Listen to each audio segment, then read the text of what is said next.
Welcome back, familia, to Northside LDN, and today we have got Arsenal versus Brighton. We're kicking off literally in 15 minutes, so without further ado, vamos nessa.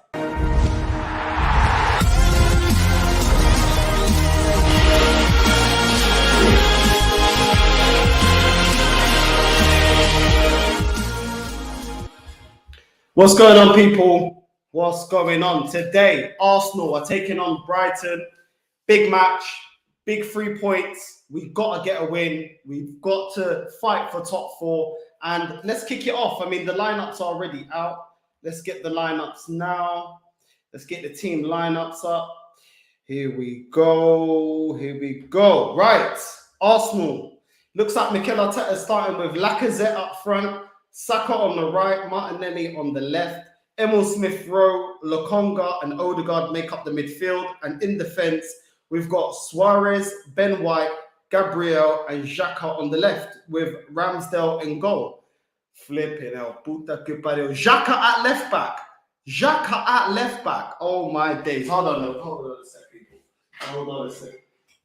I think there's a little bit too much echo. When the doors close, listen, why the hell is Xhaka playing as a left back? We literally could have put Ben White, or we could have put Cedric there. I mean, I'm not convinced with Xhaka playing as a left back. You know, he's not even a competent midfielder. Why is he playing left back? He's not fast.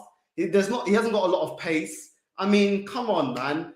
Like, I thought he may have put Holding with Gabriel in the middle, put Cedric on the right, and then maybe put, Ben White as a left back, or put Cedric as a left back and then put Ben White as a right back. But listen, we'll see. We'll see if this works. I mean, we've got Lokonga holding down the midfield. Let's see how that goes down, because at the end of the day, that's not very convincing, is it? For me, I mean, it doesn't look very convincing to me. I can't lie. Xhaka as a left back, really? I mean, listen, I know we're depleted. Obviously, but we ain't got Tierney. Tavares obviously is having a shocker. I mean, Arteta in the last match pulled him off at half-time, took him off, and that's probably hurt his confidence. But I'm not going to lie, I don't rate Tavares, but I'd rather Tavares as a left-back than Xhaka. Xhaka doesn't have a pace. Defensively, he's not that great. So what's he really going to bring as a left-back? But listen, I'm more than happy to be proven wrong, because we need the 3 points. We need to perform. But I thought he would have played maybe Cedric out of position and put Ben White as a right back. I thought he may have gone down that route, or minimum put Tavares back in, even though I didn't want to see Tavares. I would have been more comfortable seeing Cedric as a left back and putting Ben White as a right back. Not that I think Ben White is great as a centre back or a right back, but putting Xhaka, I don't know. I'm not convinced. As always, Ben White always starts, so there's no shocker there. Lokonga. Once again, El Nene can't get a game for some reason, so he's going with Lokonga. Hopefully, Lokonga proves me wrong. But at the meantime, I haven't really been convinced by Lokonga. I haven't been convinced that he could be, a defensive midfielder alone in the midfield. But we're going with a 4-3-3. Hopefully, he's not exposed. Hopefully, Emil Smith-Rowe and Odegaard can help him. I know we was going to go with Odegaard and Smith-Rowe because, I mean, the defense is light as it is, so it's not like we've got loads of options. And then Saka, Martinelli. Once again, Lacazette always starting. I don't understand why Lacazette is always starting. I don't know what that's based on. I don't get why Lacazette always has to start. I would have rather played Martinelli through the middle, Pepe and Saka. That's what I would have personally done. Lacazette doesn't bring anything. People talking about the way he plays the game and he can drop in deep and X, Y, and Z, but we need goals. We need goals. Our highest goal scorers is our youth. Emil Smith-Rowe, Saka, Martinelli. We need Lacazette to step up. I mean, if he's going to start, he's got to have to step up. But I don't think he could. I'd rather experiment with Martinelli up front and see how he goes. I mean, he can play as a striker. He has played in the striker before. I know he played, I think it was in the Chelsea or Man United match, one of those two. Martinelli, wasn't very convincing as a striker, but he needs a run of games. If you're going to play him as a striker, he needs a run of games. And get used to playing that position. And I think we should have gone down that route, because Lacazette he drops in too deep to receive the ball. And then by the time we're counter-attacking, he's all the way back near Ben White and Gabriel. So I don't really think he does much. I know he's our highest goal scorer, but we need a striker to score goals. But listen, that is what Mikel Arteta is going with. And it is what it is. We kind of just have to wait and see what's going to happen. But for me, the lineup, I wouldn't have put Lacazette and I wouldn't have put Xhaka in, to be completely honest. Lokonga one, we kind of had to. I did want to see a midfield of, I wanted to see Lokonga next to El Neni with Emil Smith-Rowe as a number 10. That's what I would have preferred to see. And I think that would have made us a lot more solid with El Neni next to Lokonga. You know, El Neni can get the ball and, you know, pass it to Lokonga. Lokonga could be the spark to a counter-attack and also help with defensive duties. But putting solely Lokonga, I fear that, you know, Brighton are going to outrun Lokonga in the midfield. And, you know, from what I've seen of the boy against Nottingham Forest and matches like that, I'm not that convinced. I don't think he's that great. Especially, you know, not being the only centre mid, defensive midfielder, you know. I think we might be setting ourselves up. We might be setting ourselves up and setting Lokonga up to fail because he needs somebody to help him. Obviously, playing a 4-3-3, you can get Emil Smith-Rowe and Odegaard dropping in to do defensive work and to help him out if he's being, you know, overrun. But I'd feel a lot more secure with El Neni next to Lokonga.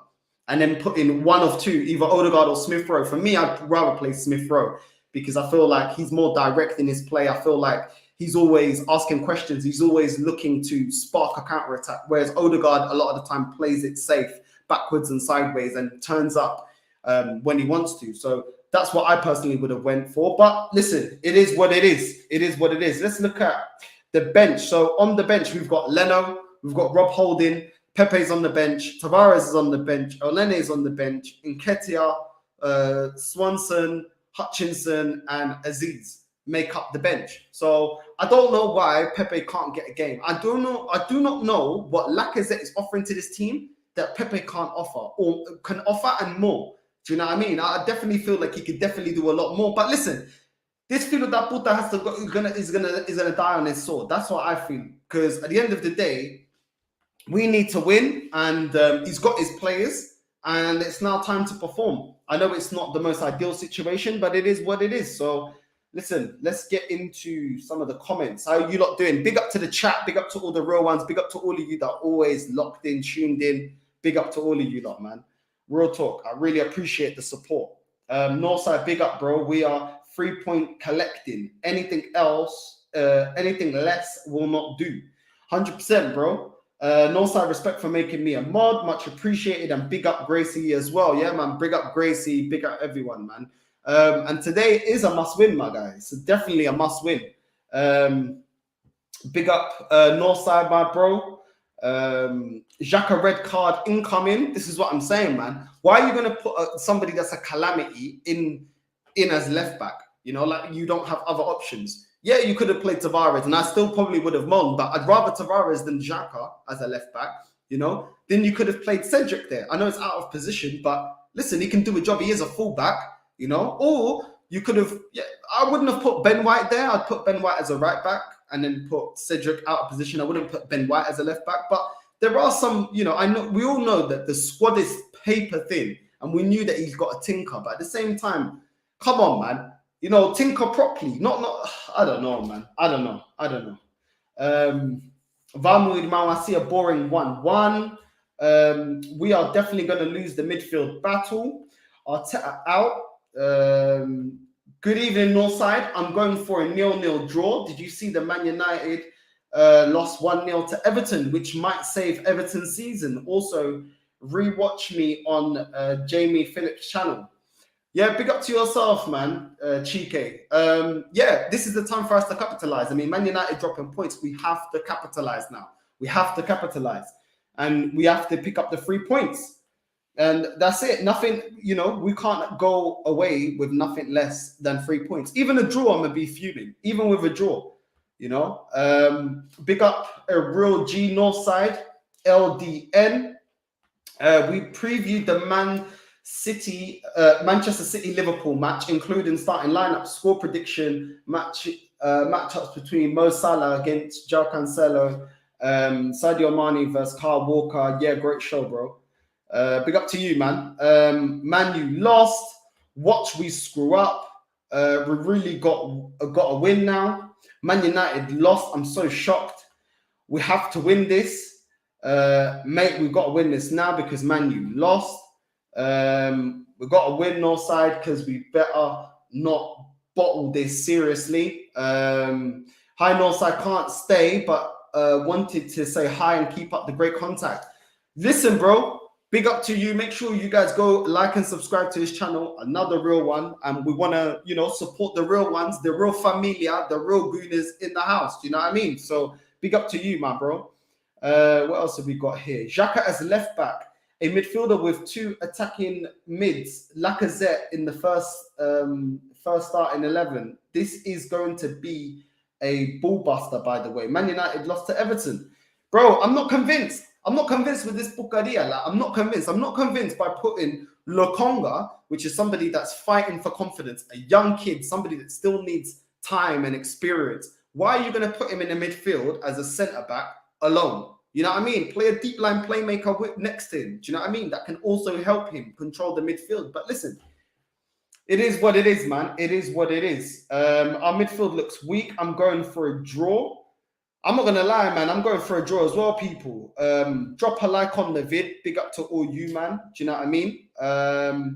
Yo, Nathan, thank you, bro. Thank you for the super chat, man. Honestly, that is too kind, man. That is very, very kind of you. Thank you very much. Let's read what Nathan says. Top Gooners are nervous about today. It shows that they've been lying through their teeth all along. They don't rate the manager, but it's fashionable online. Can see us getting beat today, not gonna lie. Yeah, man. Do you know what I mean? It's the same bucaria, bro. Like, at the end of the day, yeah, everyone now wants to criticize the January transfer, bro, because it's popular. When I was doing it, and when Lee and other people that see, what is going on and see that this club is more reactive than proactive, no one was complaining about it. Everyone's like, yeah, don't worry, wait till the summer. Don't worry, we've got top 4 in the bag. Now it's fashionable. Now it's fashionable to be, criticizing the manager. It's like everyone's a flip-flop, bro. Most people are flip-flop, but big up to you lot in the chat because we're not flip-flops around here. We say what we feel with our chest and we stick by it. And we don't go with the wind and go with certain fixtures. We go on what we see with our eyes. So listen, big up to you, Nathan. And thank you for my first super chat. That's very, very, very, very kind of you. So big up to you, bro. Big up to you. Cheers for the mod Northside. How are you getting on with the flooring? Bro, the flooring's done. The YouTube room is now getting along. These trophies, I'm waiting for all of them. They will all be up here eventually. So yeah, man, we're growing, man. My sister gave me this light, which is why now I'm a lot clearer than the last video. So I hope, for you lot, it's a much better watching experience and viewing experience. So I'm trying my best. But thank you, bro. The house is getting along well, man. Thank you, bro. What are you lot thinking? What are you lot thinking about this match? I mean, do you think we're going to win? What's the score prediction? What are you lot score predictions?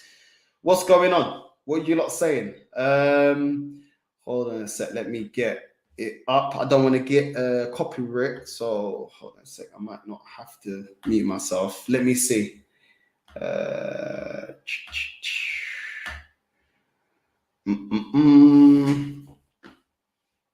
What's going on, man? There we go. Let's get this up. Right, you guys already know I'm watching live, so I'm probably like a minute, behind. It hasn't kicked off yet. We're just about to kick off. And yeah, I mean, I didn't go through the lineup for Brighton. They're going Welbeck up front with Trossard. They got Caicedo. They got Grobe, Mwepu, Bissouma, McAllister, Cucurella, Dunk, and Veltman. They're going with a 3-5. They're going for 5 at the back, a 5-3-2 formation. So, yeah, man. I mean, they definitely got players that can hurt us. Alistair, Bissouma, definitely a player I wanted to buy. Cucurella could definitely do a job for Arsenal, So, they've got some ballers. Obviously, they're looking to go a lot more defensive today. And that is to be expected. And let's just see if Emil Smith-Rowe and Martinelli and Odegaard can open them up, can open their 5 at the back. So yeah, people, it is what it is. For me, the match is just about to kick off. As always, make sure you drop and leave your comments, and as soon as it's halftime, I'll go through all the comments and what everyone's saying. What else is going on here? Right, just waiting for kickoff now. Right, let's get this up now. I don't know, that Xhaka, that's got me worried. I'm not even gonna lie. You seeing Xhaka there has got me worried. I cannot lie to you lot. Right, let's do this. Right. Let's do this. Kicked off. Right, we're just about to kick off, people. Let's put this. Put that there. Put that there. Let's make a duplicate.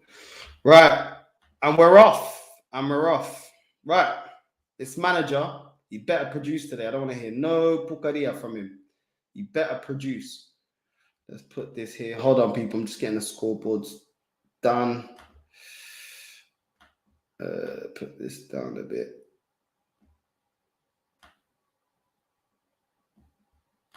Right. No.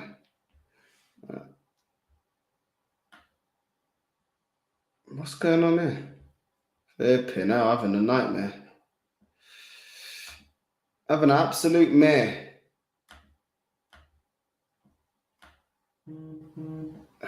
Come on, what's going on there?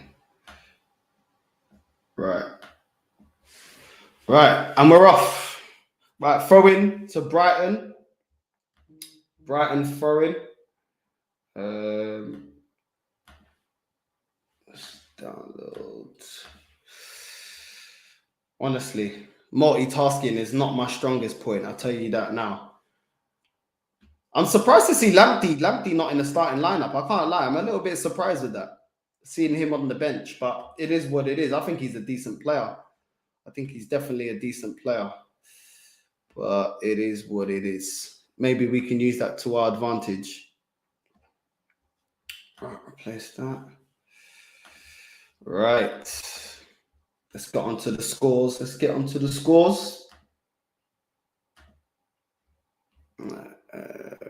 Got there. Right.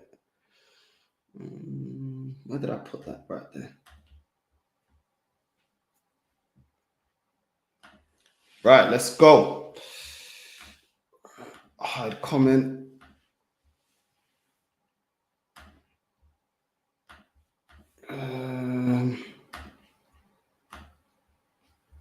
Still these pop-ups, man. Right. Let's go.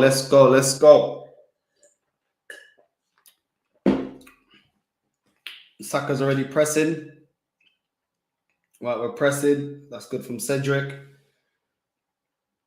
That's good. Go on the Conga. Martinelli. Xhaka. Come on. This is one thing I don't like about Arsenal, yeah, is the way we walk. Like, we don't have intensity to our game, man. It's just walk around, passing it around. It's like more intensity, man. More dedication. Like, what is going on? We're so sluggish with the way we play, in my opinion, anyway. Why is people always want to flipping message me when I'm busy? What's going on here? These flipping dodgy links, man. Flipping hell. Come on. What is going on? Go away. Right.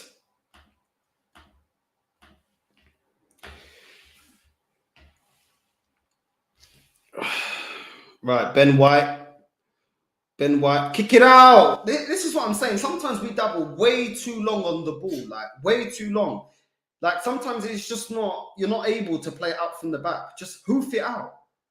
Just be simple. Just hoof it out. If they're pressing us too far up in our half, then just hoof it and release the pressure. Right, Brighton are now in possession. Brighton, back to the keeper. Honestly, we really need Lacazette to step up today. Really need him to step up. He has to score today. Has to score. Lacazette. Oh, come on. Brighton just playing it around. Martinelli. Come on. Come on. We need to start pressing as a team, man. Right, that's out. Arsenal throw. That's one thing we don't do. We don't press. We literally don't press. It's either Lacazette pressing on his own, or it's Saka pressing on his own, or Martinelli pressing on his own. You know, when you look at all the biggest teams and the best teams in this division, they all press as a team. Not Arsenal. Here we go. Lacazette in possession. Martinelli. Poor pass by Lacazette. Martinelli in possession. Martinelli driving forward. Look in. Ooh. Right. Corner. Arsenal corner. Come on, man. Come on. Let me get a little San Miguel. Right. A little cheeky San Miguel there. Martinelli. This is why he should have played in the last match.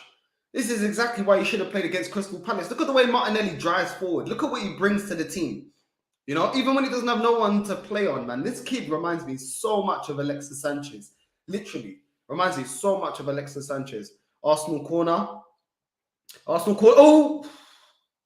Cleared out by Brighton. Lokonga in possession.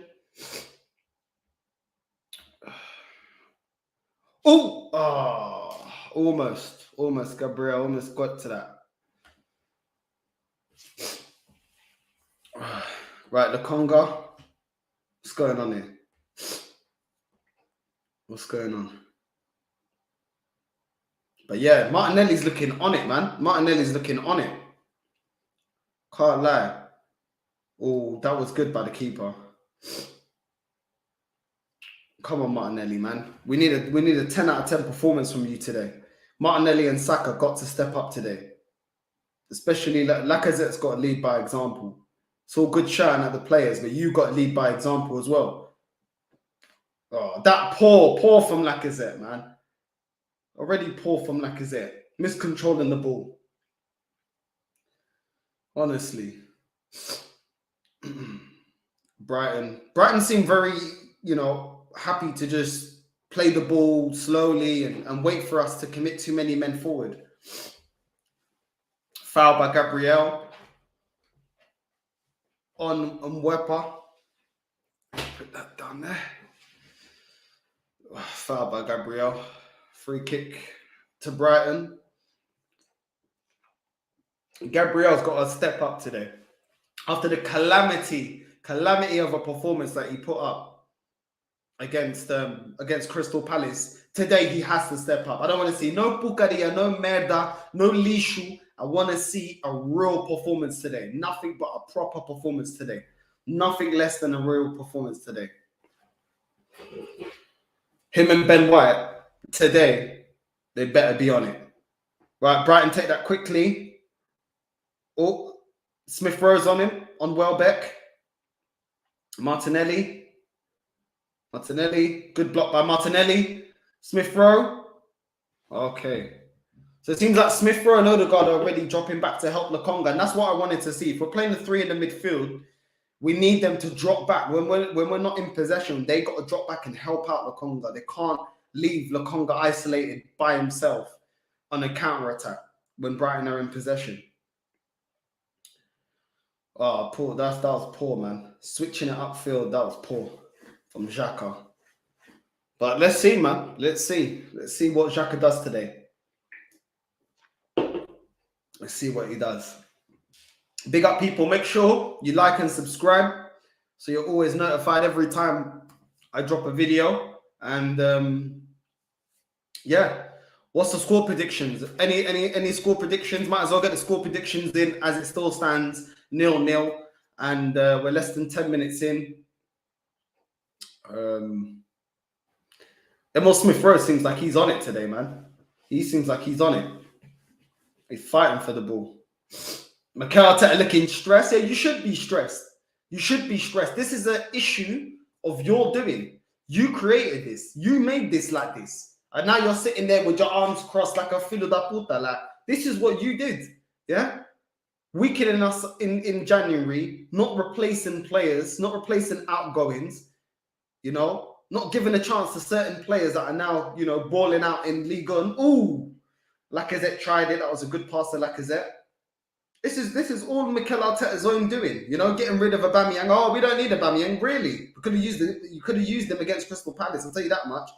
Emil Smith Rowe, the Conga needs to bust a gut to get back, man. What's he doing? Like literally jogging back, bro. Get back, bro. You're the CDM today. Emil Smith Rowe is busting a gut to get back. What's the Conga doing? Puta que pariu. Já tá começar com essa merda. Já tá começar com a merda. Já começou. Flipping hell. Emil Smith Rowe and Martinelli already are the ones to me sticking out at the moment that look like they're on it today. They look like they're up for it. Come on. Gabriel. Back to the goalkeeper. Come on, man. If you're going to pass it, man. Just waiting for them to press us. Like, press us back into our half. We need to be faster. Cedric to Gabriel. Gabriel now. Now with Xhaka. Gabriel. Lokonga. Yeah, I didn't like seeing that from Lokonga. I don't like seeing him jogging back when Emil Smith Rowe is busting a gut to get back. Martinelli. Look at Martinelli, man. Help him out. Who's helping him out, man? Who's giving him options? No one's giving him options. Every time Martinelli receives the ball, he's isolated. There's no one there to help him. Puta que pariu, man. For this, ajuda o gajo, man. Right, free kick to Arsenal. They're on Martinelli, man.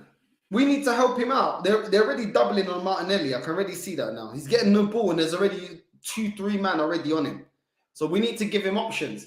Lokonga, Emil Smith Rowe, they need to move around, give him options, give him passing options. We're too static sometimes. That's one thing, that we're so static sometimes off the ball.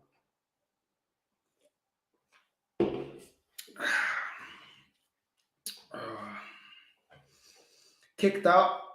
No, come on, Ramsdale, man. For this. Come on now, man. Puta que pariu. Right. Xhaka. So far, he's doing all right. Brighton already starting to try and press like a Cucurella. Gross. We need to be careful. We need to be careful with this playing out from the back because they're pressing us. You know, the longer we're taking to play out from the back, the more they're pressing, the more men they're pushing forward. Martinelli trying to press. Right. That Cucurella looks like he's on it today. Down the wing, Brighton are attacking. Come on, Cedric. That's it.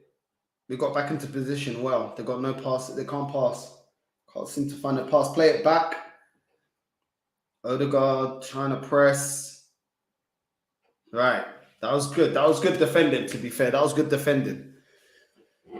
But we need to be careful. That Cucurella, he looks on it. And when the Martinelli's getting it, they put 3 men already on him. Every time Martinelli's getting the ball, they got 3 men on him to try and suffocate him.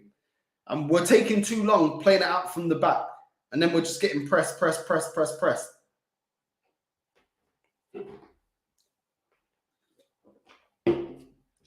slow, man. Way too slow at times. Lokonga dispossessed.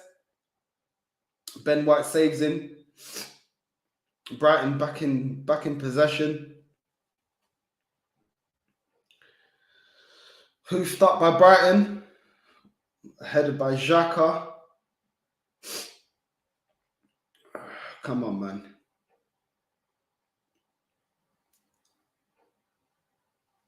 We're not playing too bad, but we could do a lot better. I can't lie. Could do a lot better. Right, repossessed. That's it. Cedric, Odegaard, back to Ben White. Back to Gabriel. Vamos, caramba.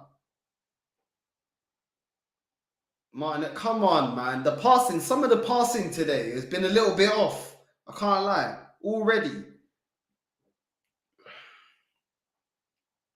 Cedric back to the keeper. Martinelli shouldn't have to be stretching like that just to, to receive a simple pass, man. Gabriel, Ben White. Gabriel. Xhaka. Come on, Martinelli. Better than that, man. The ball never reached Lokonga. Go on. Come on.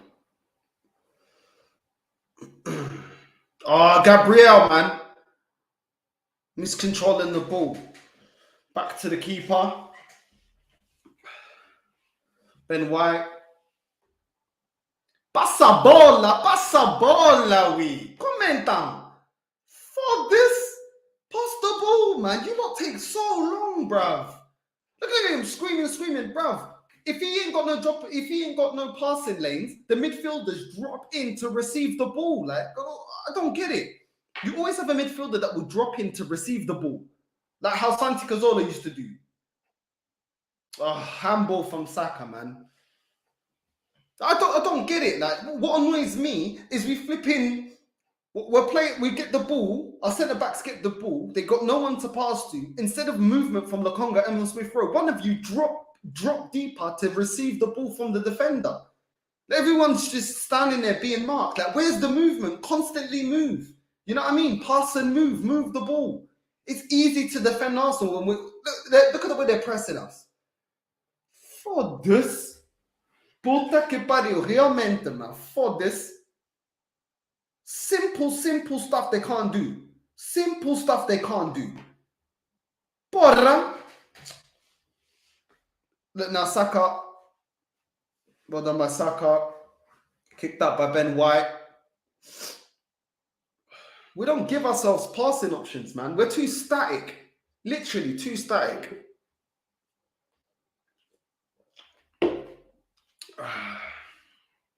Brighton in possession. Hoofed up. Gabriel. No, Ben White. Right. Arsenal throw-in.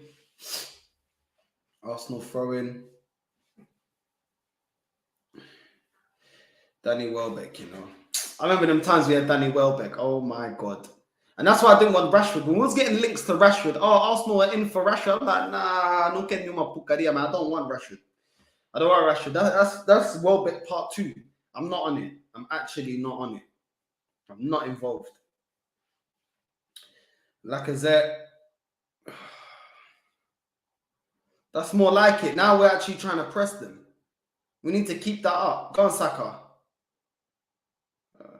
Basuma, the Brighton player we should have paid 50 mil for.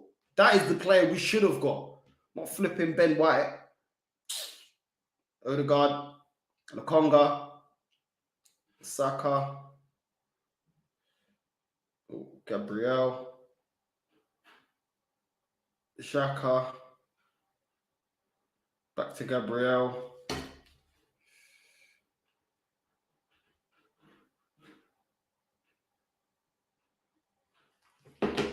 Back to Ben White. Cedric to Ben White.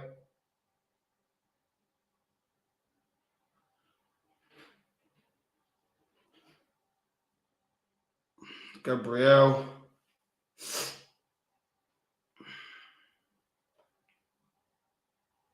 Conga.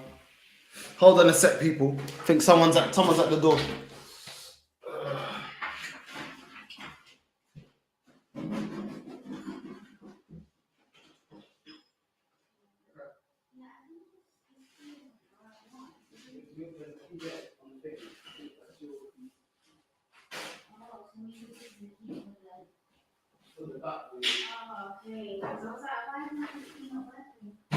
Sorry.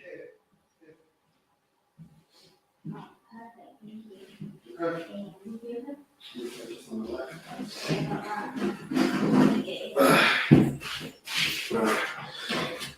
Right, I'm back. Sorry about that. Someone at the door. My girl at the door. Gabrielle, come on. Gabrielle to Martinelli to Smith Rowe. Oh, come on, man. That was nothing, man. That wasn't a foul.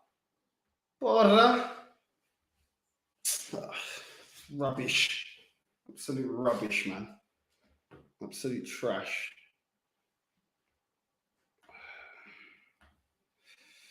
What's going on now? Ah, come on, man. Come on. He got the ball, man. He got the ball. That ain't a foul. Free kick to Brighton. Já estão a começar com a mesma merda, man. We got to capitalise. Man United dropping points again is mad. And we're not going to capitalise. We got to, man. We've got to. Regardless of what our rivals do anyway, we've got to capitalise. So Man United stays 7th with 51 points. We're 54 points, level with 4th place Tottenham. The irrelevant club. The club that's irrelevant, our fans scream. They're irrelevant. They're crap. They're washed. Yeah. And you pick up a manager and he's literally level on points with a manager that just come in. And Antonio Conte. It's mad. That Cucurella looks like he's on it. I can't even lie. Oh, you got me a Magnum. Oh, thanks, Cheech. My G, you know. I got me a Magnum, you know. My babes. I'm gonna wait for the Magnum. I'm gonna wait for the Magnum. But yeah. Oh, Brighton look on it right now. Brighton look on it. Like I said, they're pressing us, man. We're getting pressed, just like against Crystal Palace. We are getting pressed at times. Lacazette's got to be careful. That's just outside the box. That would have been a penalty against Caicedo. Lacazette's got to be careful with them ones there. Them late little, stretching out of the leg. You got to be careful with all of that. For this, last thing we need is them getting a penalty.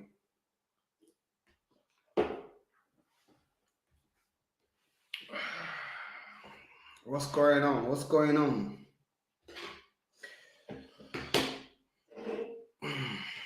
Lacazette.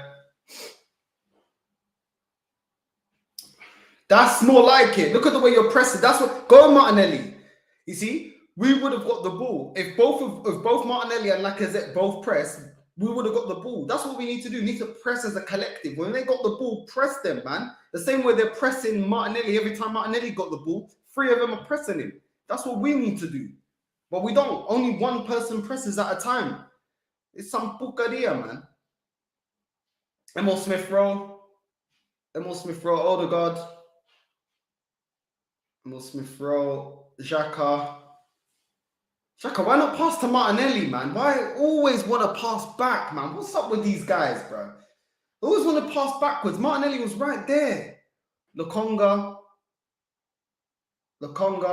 Nah, too much on it, Lokonga, man. Trying to find Saka, that was too much. Too much on it. You need to slow down, man.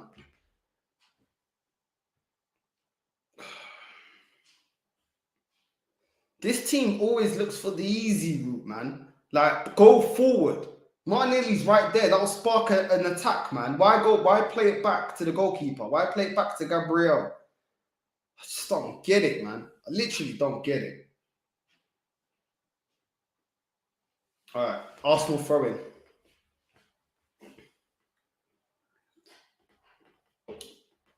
Mikel Arteta like this. What are you doing with this? Why are you flapping your hands like un pagliasso? What?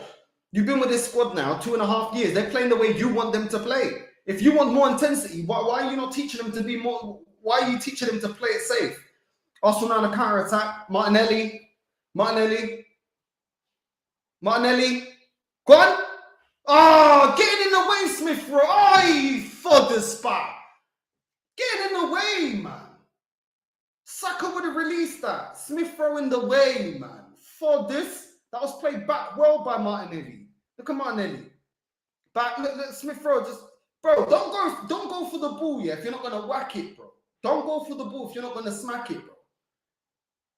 For this, that could have been a 1-0, bro. Puta que pariu. Corner to Arsenal, man. Cedric's taking it. Come on. Vamos nessa, caramba.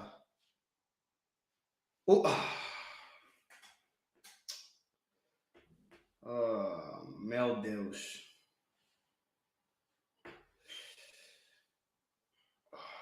Ball from Lakonga to ref. Come on, man. What the hell is Cucurella doing, bro?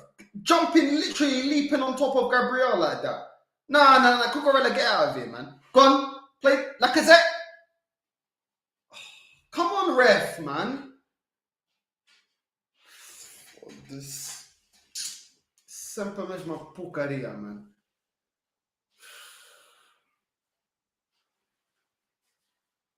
Look at that. Look at the way Cucurella. Come on, bruv. Man is doing synchronized diving on his back, bruv. Like, what's going on? Come on now. Edge of the box, free kick to Arsenal.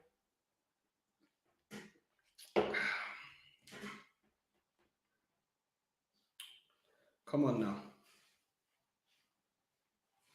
Was it Cedric going to take it or Saka's going to take it? I don't know. Saka. Oh! Puta que pariu! Foda-se!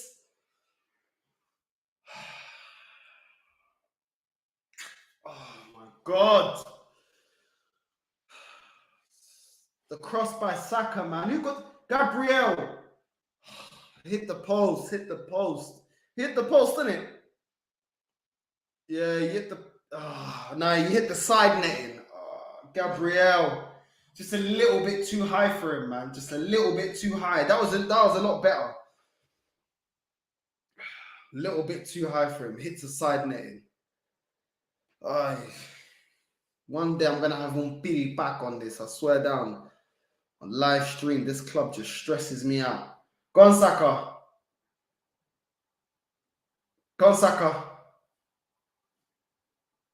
Throw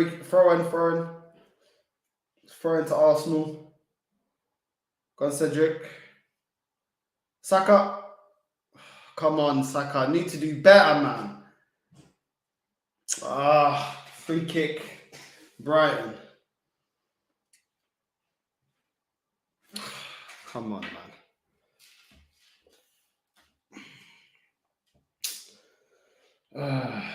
Oliver, how am I watching, bro? I'll send you the link. Hold on, people. Let me send you the link I'm watching it on. Copy. I'll put it in the link. There we go. That's what I'm watching it on, bro. That's what I'm watching the match on.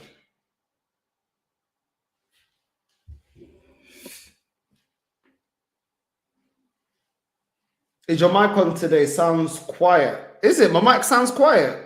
Really, people? I don't know. Maybe I should leave and come back in. It's definitely connected. Everything's connected on my side.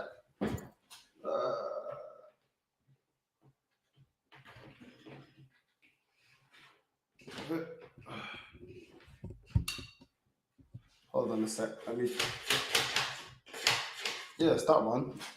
It's all connected. I don't know. People, let me know. Do I sound too quiet today? Mic is good, yeah? Okay, cool. Yeah, sorry about that. Just checking the mic. Oh, my filho da puta! Já começou a mesma porcaria, pá! 1-0 já! Foda-se! What kind of porcaria? Oh, my God! What is going on here? One ball. What did I say? Where the hell is Xhaka? Oh my God, no one there. Ai, filho de da fucking puta, pá. Sempre uma porcaria, pá. The fuck dessa merda, pá. Oh my God. Eu disse. Don't play Xhaka. Fucking said it. Don't play Xhaka, bro. This guy's not a defender. This guy's a calamity, bro. Where was he, bro? The defense. Where's the defenders, bro? They flipping shit, man. Every day, bro. Every week I gotta go with this porcaria.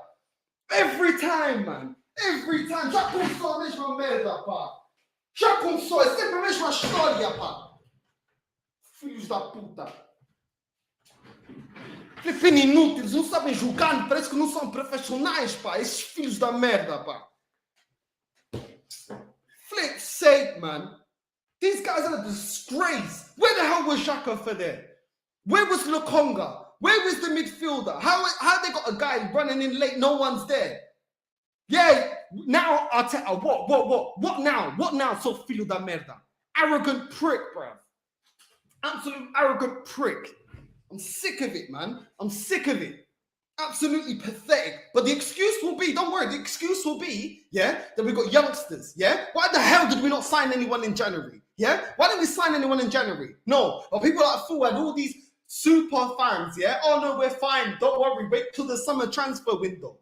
I'm sick of it, man. And I get annoyed because I already called it. I already knew that this manager is dead. Why the hell did you play Xhaka? Why?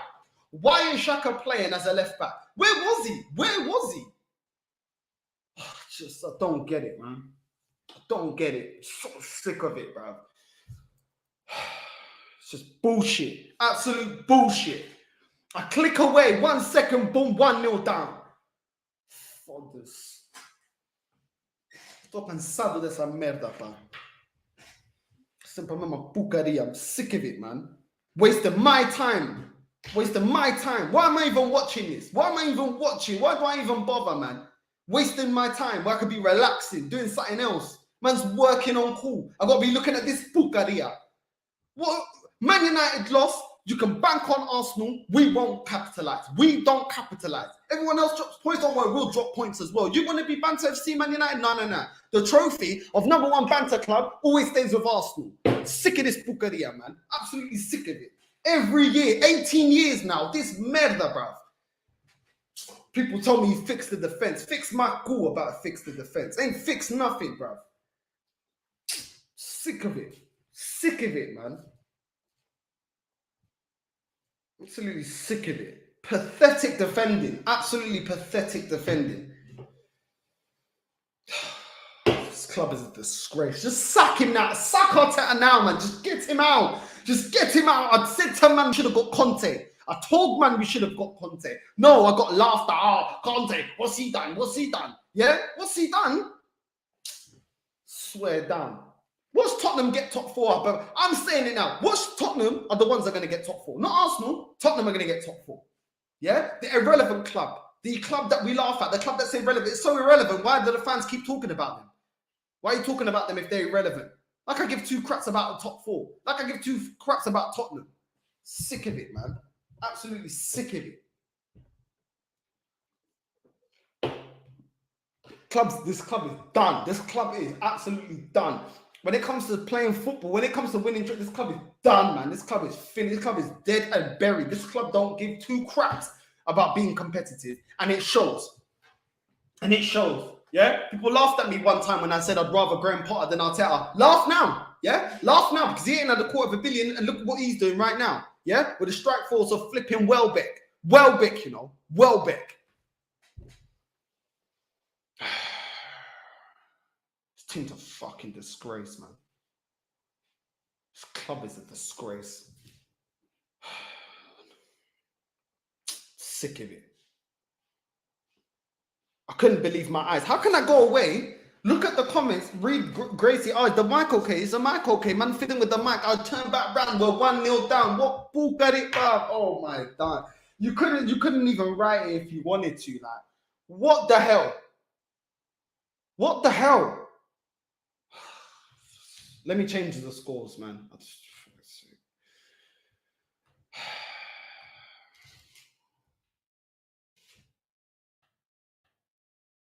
So sick of this.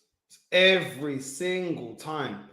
Every time. And this is why I never get my hopes up. This is why I never get my hopes up. Because this club know exactly how to just crush your dreams, crush your hopes, crush everything. As soon as you want to get a little bit of hope, a little bit of faith, bruv, they just happy slap you back to reality, man. Happy slap you back to reality. Bullshit. Absolute bullshit. Sick of it, man. I'm sick of it. But no, don't worry. When Northside's calling things out, even when we're winning, oh, I'm negative, I'm toxic. Yeah? Explain this crap now. Fed up, man. Sick of this. Swear down. These men are some dickheads. Xhaka, just fuck off, man. Literally just need Xhaka to cut. Just don't want him here any longer. Done with this, man. Absolutely done with this. Now Saka's down holding his leg. Sick and tired of this, man. Club with no aspirations, no ambition, nothing. Sake, man. Swear down.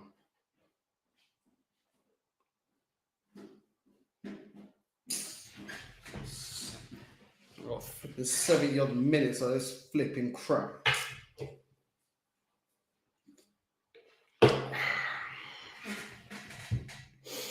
Gabriel to Ben White. Ben White. Just release the ball, bro. Just release the ball. Ben White, Saka. Oh my God. Cucurella's just on Saka's ass. He ain't letting him rest. You ain't letting him rest. You ain't letting him start any momentum. Nothing. Oh my God, man. 18 years of this crap. When's it gonna end? When is it gonna end, man? When is it gonna end? Ben White to Gabriel. Gabriel to Xhaka. Xhaka to Saka. Lacazette.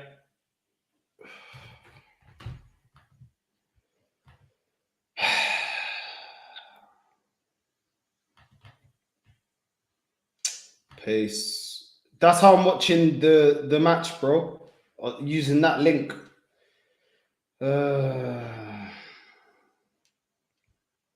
Also, Gracie, if you're still watching, you can jump on if you want. If you want to jump on, there's the link. Anybody else that wants to jump on, you have to have your mic and your camera. And yeah, I'm done. Absolutely done with this. Watching this crap, man. Look at this.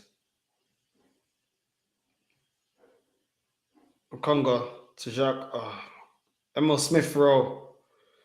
Oh, Smith Rowe, man. You need to bury that, man. This is the thing with Smith Rowe lately. He has not been taking his chances. Against Crystal Palace, yeah? He had a chance. He should have buried it. Didn't bury it. Now he had another chance in the box. Doesn't bury it. Bro, you need to bury it. But it's ridiculous that we're having to lean and count on him.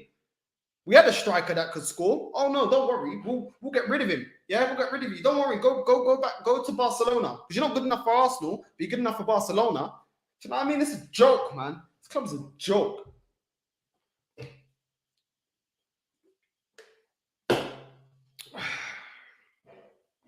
I laugh, man. I laugh. I laugh when people like me get flack and slack and all this crap. Yeah. Explain this Bulgaria to me now. Yeah. Brighton are beating us. Brighton, you know, a seaside team, yeah? Seaside Resort Brighton are beating Arsenal, you know. You couldn't write it, you couldn't make it up even if you wanted to. Well done, Odegaard, just barging Cucurella out of the way. That's all right. Ridiculous, man. Absolutely ridiculous. Just ridiculous, man. And man was saying that we're gonna get third place. I know how dead this team is, so that's why I don't gas it up. I've never gassed it up. It's hilarious. It's hilarious. But now it'll be popular. Don't worry. Once we lose today, it'll be popular. Oh, Arteta, he's lost the players. Arteta, we got to ask questions. Why didn't we ask questions? Yeah, when he was appointed, that he shouldn't have even been appointed. That we should have went for a better manager. Yeah. There was better managers out there. But no, let's go for Arteta. Yeah? Project Youth. Project Youth, everyone screams, yeah? But they only want to judge Project Youth when Project Youth are losing games. When Project Youth are winning, yeah? All the signs are there that Ben White ain't good enough, Xhaka ain't good enough, all these players ain't good enough, yeah? But nah, let's just keep flogging out there. Oh, no, trust the process. Don't worry. It'll come good. Don't worry. Yeah? People like Northside, people like Liga, oh, they're in the mud. They're in the mud. They're in the mud. Yeah, they're in the mud. Your mum's in the mud. Sick of it, man. Sick of it. I got an opinion of my club because I've seen how crap we've been for so many years. That was a penalty on Lokonga as well, by the way. That was a penalty. That was a foul in the box. That's a penalty.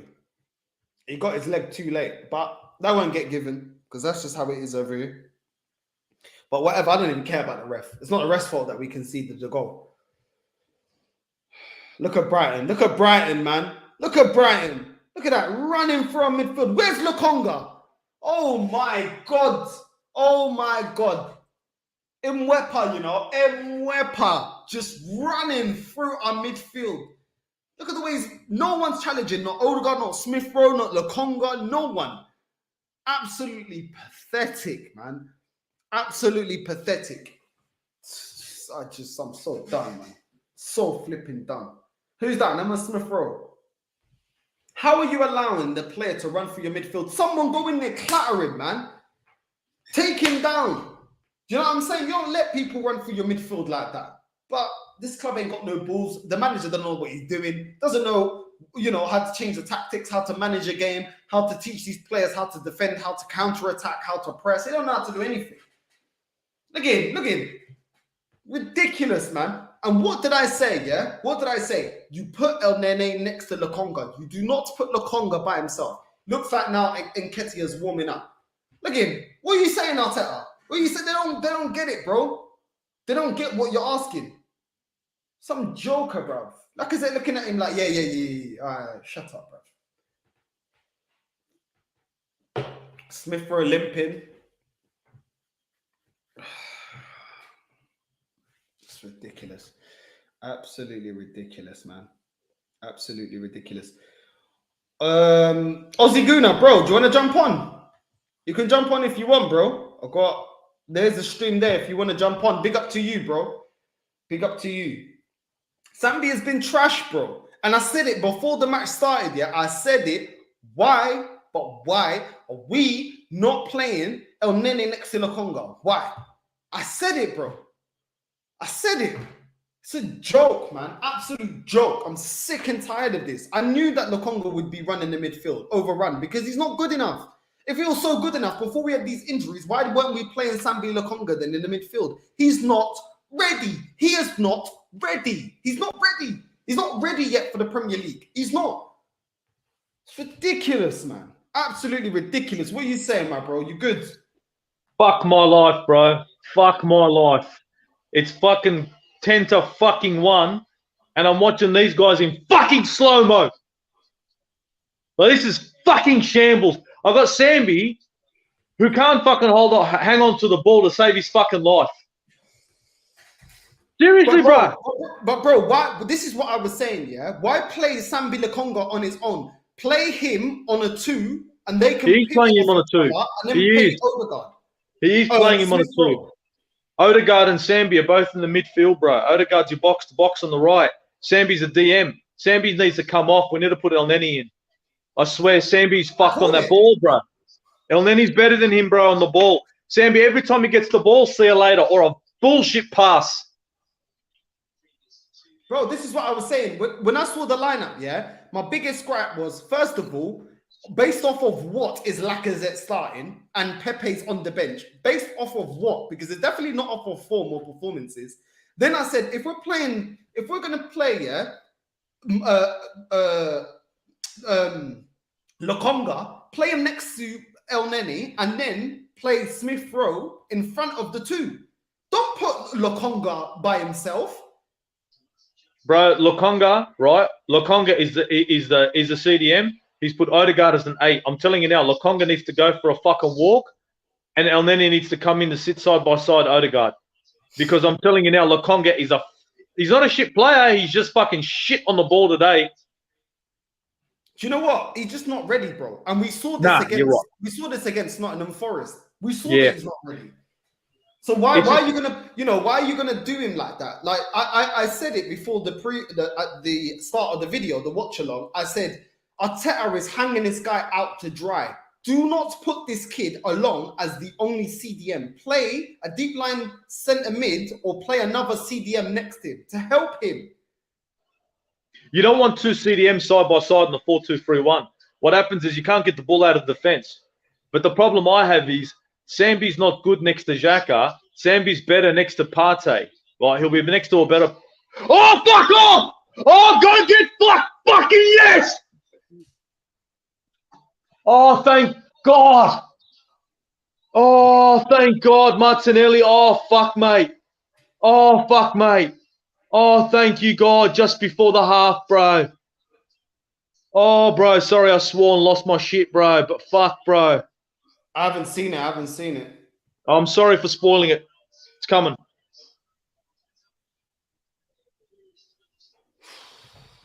I haven't seen it. That's how far back I am. Oh, don't you fuck this up on VAR. Oh, please. Was it going to VAR, is it? Oh, fuck. I think he's offside. Oh, fuck. They might call it offside now. Oh, don't rip us off on this shit, bro. I'll take a goal any which way I can fucking get it right now. Yeah, VAR's getting involved. They're gonna flick it, I bet you. I bet you they're going to flick this goal, bro. Oh, lovely by Martinelli, man. Lovely. No, but that's not offside. How's that offside? Oh, fuck, bro. They're going to be looking at this millimetre by fucking millimetre, man. Bro, I'm going to spoil it. Arteta. He went to the assistant. He didn't even celebrate with Arteta. He didn't even celebrate with Arteta. He went to one of his assistants. I saw that, bro. Not much love there, bro. There's no love there, bro. There's no love. Oh, my God. I'm seeing now VAR's looking at it. VAR's fucking I'm telling you, don't fuck it. Just give us a Liverpool call or some shit. Give us the goal anyway, you know? No, because they already had a Brighton player that was already half in the goal. So he's not offside. He can't be offside. No, he's not. When the ball first gets played to him, there's like a millimetre in it. Yeah. The keeper and Cucurella. No, you can't count the keeper. You can't count the keeper. You need to have one outfield player. The keeper don't count. Cucurella was already in the box. Yeah. Yeah, but it's like a millimetre. So maybe it's all right. Because it's like this fucking sweet fuck all in it. Let's see. Yeah, the goal stands. Cucurella. They gotta give it to the attacking player. Don't fuck this up for us, you mugs. Because the referee's always against us, man. Oh, yeah, come on, man. Cucurella keeps him on. If they tell him to walk over and look at it, we're fucked. No, it's fine, man. The goal stands, bro. Oh, bro, you know how it is, bro. I think every Arsenal fan sitting there going, I bet you we get screwed on this. I got a bad feeling we're going to get screwed on this, bro. I got a bad feeling they're going to disallow the goal. Because this is one of them nights, bro. They disallowed the goal, bro. The goal's disallowed, bro. They disallowed it, bro. I just got an update on my phone. That goal's been disallowed. I've just been updated. It's been disallowed. Gabriel Martinelli, I think, must be offside. Because I've just got the fucking... the notification. That can't be, man. There is millimetres in it. Offside. There you guys go. It's still 1-0 to Brighton Hove Albion. Fuck my life. Look at that. Goal disallowed. Fuck's sakes, man. Do you see this shit? Do you fucking see this shit? And you know, I'm going to say one fucking thing right now. I want to say one fucking thing. These fucking players that are on that fucking pitch, I want to know where the fuck their balls are. I've never seen a bunch of fucking players get muscled this fucking badly. Crystal Palace did it. And now fucking Brighton Hove Albion are fucking doing it. When are they going to fucking grow a pair? Ridiculous, man. And this manager thought it's acceptable at a club like Arsenal to go into January and not buy anyone. He's a fucking prick. And I hope he gets fired after this match because I'm sick and tired of seeing this football. I'll tell you one thing, bro. Right? He could have gone in and bought whoever he wanted, but I bet you he had chump change to fucking spend anyway. I bet you.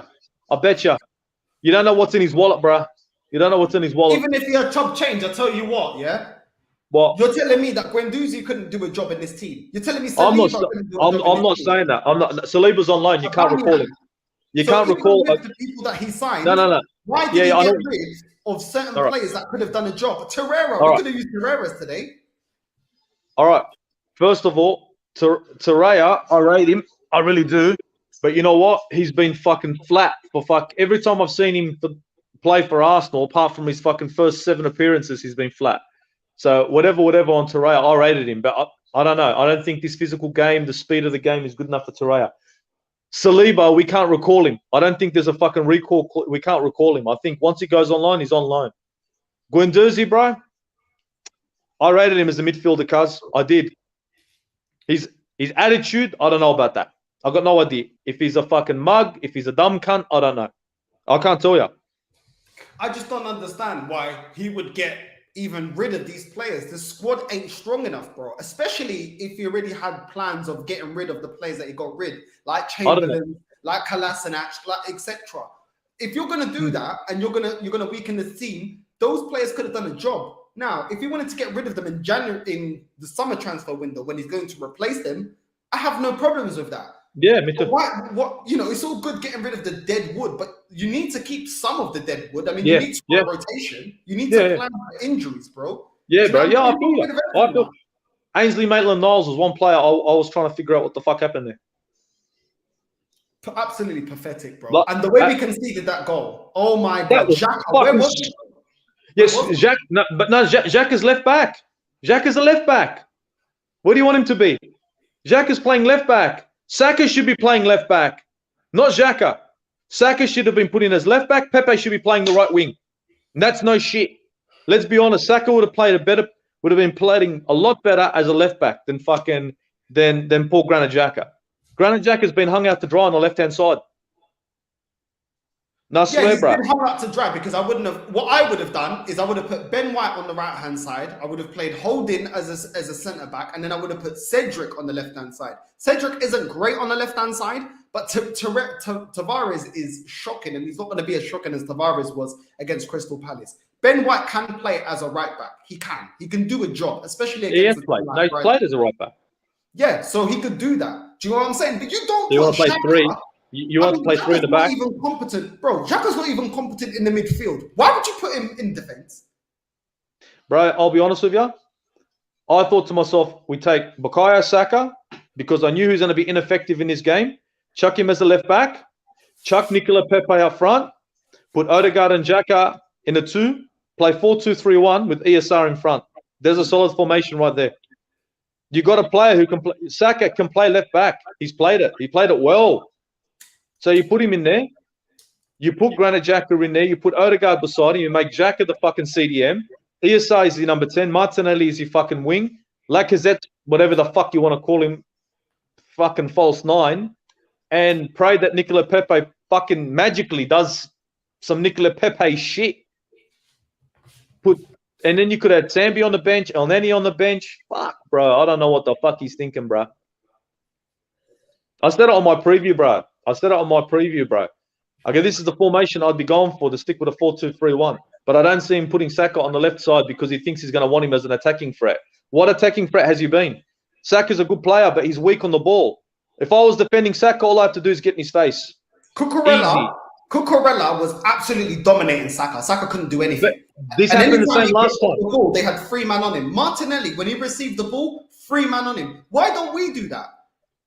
Martinelli was always isolated, bro. He was driving forward from the first minute. He was isolated. Lacazette doing Lacazette things. I saw him miscontrolling the ball, getting the ball, not controlling it, not laying anyone off.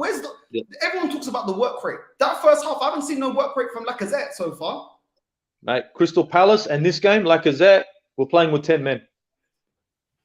Crystal Palace and against Brighton, we're playing with 10 men with Lacazette up front, and that's no shit. Lacazette right now, if Arteta does anything right now, Lacazette needs to fucking come off. He needs to chuck in Eddie Nketiah for shits and giggles. No shit. Because I'd rather have Eddie Nketiah in there. At least maybe he might be able to get a fucking shot on goal. Maybe. Well, he did more against Crystal Palace than Lacazette did. When Eddie Nketiah came on, he actually did decent. Did you see that shot? Did you see that shot to hit the bar? That was not, I mean, fucking hell. And that was outside. That was a nice shot, bro. And he was cold. He come on cold.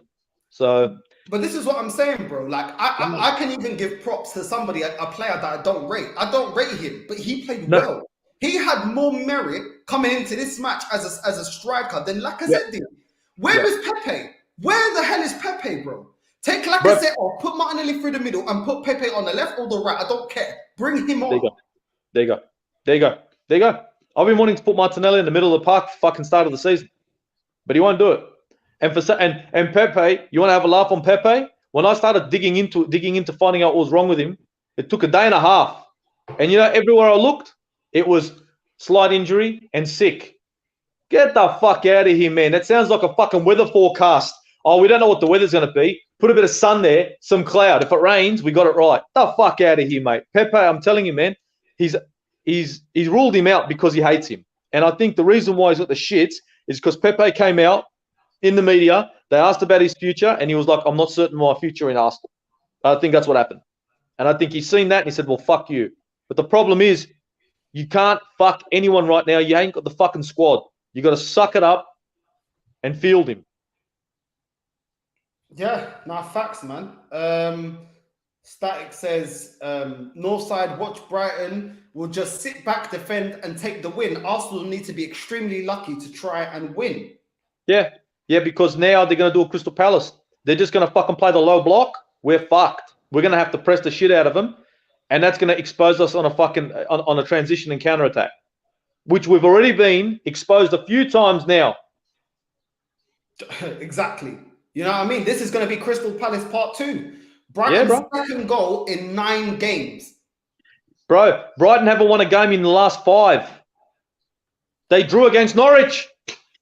They're here for the taking. I was looking at their flipping results. They're here for the taking, bro. They ate a dick with Villa. They ate a dick with fucking Newcastle. Another dick with Liverpool. I think Spurs. I think Burnley beat them. They drew with Norwich. Yeah, Burnley beat them 3-0. Yeah, bro. Yeah, and now here we are, Arsenal, the gift that keeps on giving. I'd love it if it was for me and you, bro. I'm telling you, I'm going to break another TV. I'm so done with this club, man. I just want Arteta to be fired, bro. He's just not good enough. Bro, let me tell you something, bro. You can fire him tomorrow, and you know what you're going to get? The same fucking shit again. You want fucking change? It's the fucking owners that need to go eat a fucking dick. I want those guys gone. I don't want any American ownership of any fucking football club in England, period. American owners, stick to NFL, stick to baseball, stick something up your ass and fuck off, because I've had just about enough of your fucking marketing managers running clubs. Seriously, bro. We get rid of this fucker. We get rid of this fucking prick, right? We get rid of Arteta. Fuck this bloke, right? Who the hell's going to want to come fucking stick around with these fools, bro? No one, bro. They'll look at Arsenal and say, I don't want to deal with these cronky fuckers. So we're going to get some shit prick again, mate. It's not right, mate. It's not right. It's not right, mate. We're a fucking shambles, mate. No, you're right. You're right. Craig says, polyfiller settings covering over the cracks. Bro, your fan base said they will finish ahead of Chelsea.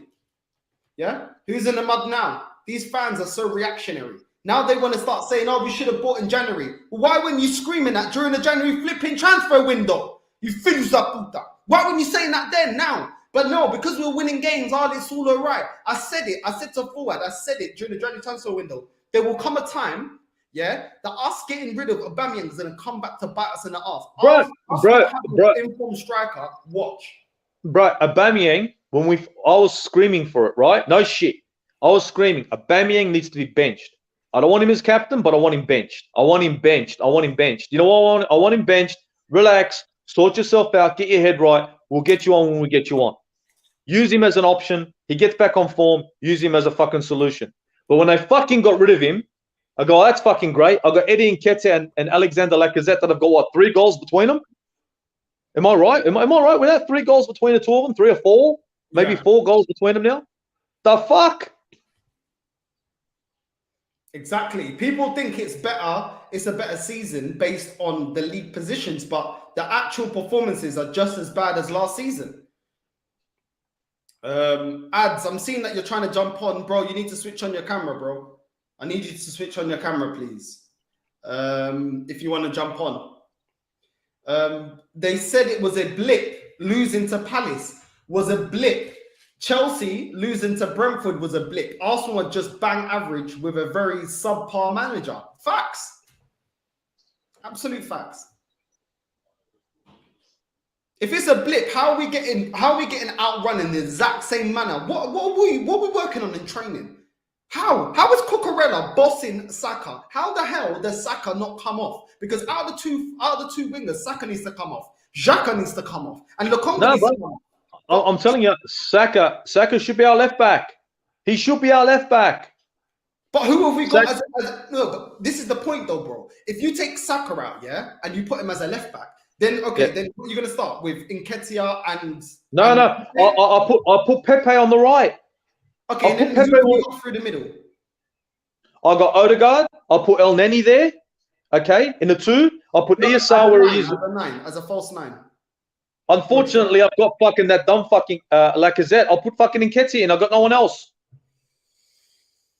Nketiah is a striker. He ain't great, but that's all I got. So I'll put Nketiah up front. I'll put Pepe on the right, and I'll put fucking Saka as a left back. That's how we should have faced them. We are Arsenal. We shouldn't even be in this position, bro. We shouldn't even be in this position. What the hell? You know why we're in this position? Because those fucking mugs of fucking owners, right, played fucking bullshit on fucking Emery, tried to fucking pull another Wenger. Let's make Champions League and spend fuck all and get as much as we can. They got this yes man in, gave him sweet fuck all to work with, and now what? 154 million transfer window, and that's fucking big. I saw many people saying that Arteta was doing a good job, and I wonder what's their concept of a good job. I always said that Arteta was a Spanish Ole. Like I said, Arteta's not good enough, but I think you bring up an excellent point, bro, that under this ownership, no one's going to get it right. The only way that we can get it right is if we get a manager on the level of Klopp. But as time is going on, we're becoming less and less attractive. Do you get what I'm saying? Badly. And that's the point. We can only attract mercenaries. When people say, no, when we get Champions League, we can attract players. Yeah, by paying them stupid wages that nobody else will pay, like we did with Ozil. And then we have a whole team of mercenaries. Yep. And see, this is what people are going to be sitting there, right? And I want everyone to hear this. Arteta in, Arteta out, whatever the fuck you say, yeah? All right? You tell me which manager wants to tarnish their career and manage Arsenal right now with those morons as owners, all right? And don't FIFA football me and say, oh, we'll just go get a top manager. Why would he want to come to Arsenal? Remember, this manager doesn't love Arsenal like I do and like you do, okay? And like Northside does. He ain't emotionally involved. He's here to win shit. Now, if the owners don't want to win shit because they didn't buy this fucking club to win trophies, then which manager's going to want to come knock on our door? Since the owners didn't buy this fucking club to win trophies. So before we jump and say, oh, we got to get rid of the manager, yeah, okay. Let's band-aid the manager spot again. Let's band-aid it again. Let's keep this record spinning, manager after manager. Your real problem is the owners are a bunch of fucking cunts. Yeah, and I'm going to say that. And they're only going to attract the same style of fucking manager. Because the only manager that are going to come here is the ones that are going to use this as a stepping stone in their career. Plain and fucking simple. So the only way this is going to change is for all you lot out there in England, all you guys out there in London, that when fucking Turkish decides to fucking put together a fucking big fucking thing against the Cronkies out, maybe we fucking support the fucking prick, go out there and Cronky out the shit. 154 million, let me tell you guys something. We can spend that every season and it won't even hurt. That's nothing. We can spend 180 million a season without a fucking problem, bro. How you doing, my man? How you doing, bro? You good? Yeah, I'm good, man. This team, man, I don't know, like, it's been a joke. First half, not done nothing. Like, basically, like, last week, basically, the players don't turn up. Basically, like, they're all at the beach. They don't want to play. I don't know. They're playing for top 4 and they're not turning up. Like, I don't understand. Like, it's just a joke, man. What's the changes you want to see in half-time? What are the players that you feel need to come up? I'll take Lacazette off because basically he's just like a passenger. He's not doing nothing. Like, he's just out there. I don't know what he's doing. Like, he's playing midfield. I don't know what we're doing. He's a striker, but he's playing in midfield. I'll take him off. I'll probably move Martinelli up striker and bring on Pepe. That's what I'll do, to be fair, man. Yeah, but I bro. don't know if Arteta will do that, you know. It's down to the manager. I don't know what he's going to do. Doesn't look like he's made any fucking changes, to be perfectly honest, right now. I think he's sticking with the same shit. Yeah. Honestly, bro. I mean, ads. I mean, it's the first time I've seen you on. Thank you for supporting the show. Yeah. What was your expectation? You know, coming after the January transfer window, did you see this already coming, or did you feel like we had enough to get Champions League? And what was your expectation for the end of the season? But firstly, I don't know, man. I expected us at least to make 2 signings, you know, like a striker, because we needed a striker at the start. And you know that we couldn't rely on Lacazette and Nketiah, you know, to get us top 4. It was obvious. But Edu and Arteta, basically, I don't know what they want. It's basically pure incompetence from the board. They don't want to sign these players. Like, you know that in the season, like, you're going to get injuries and stuff. They should have known better, you know, like.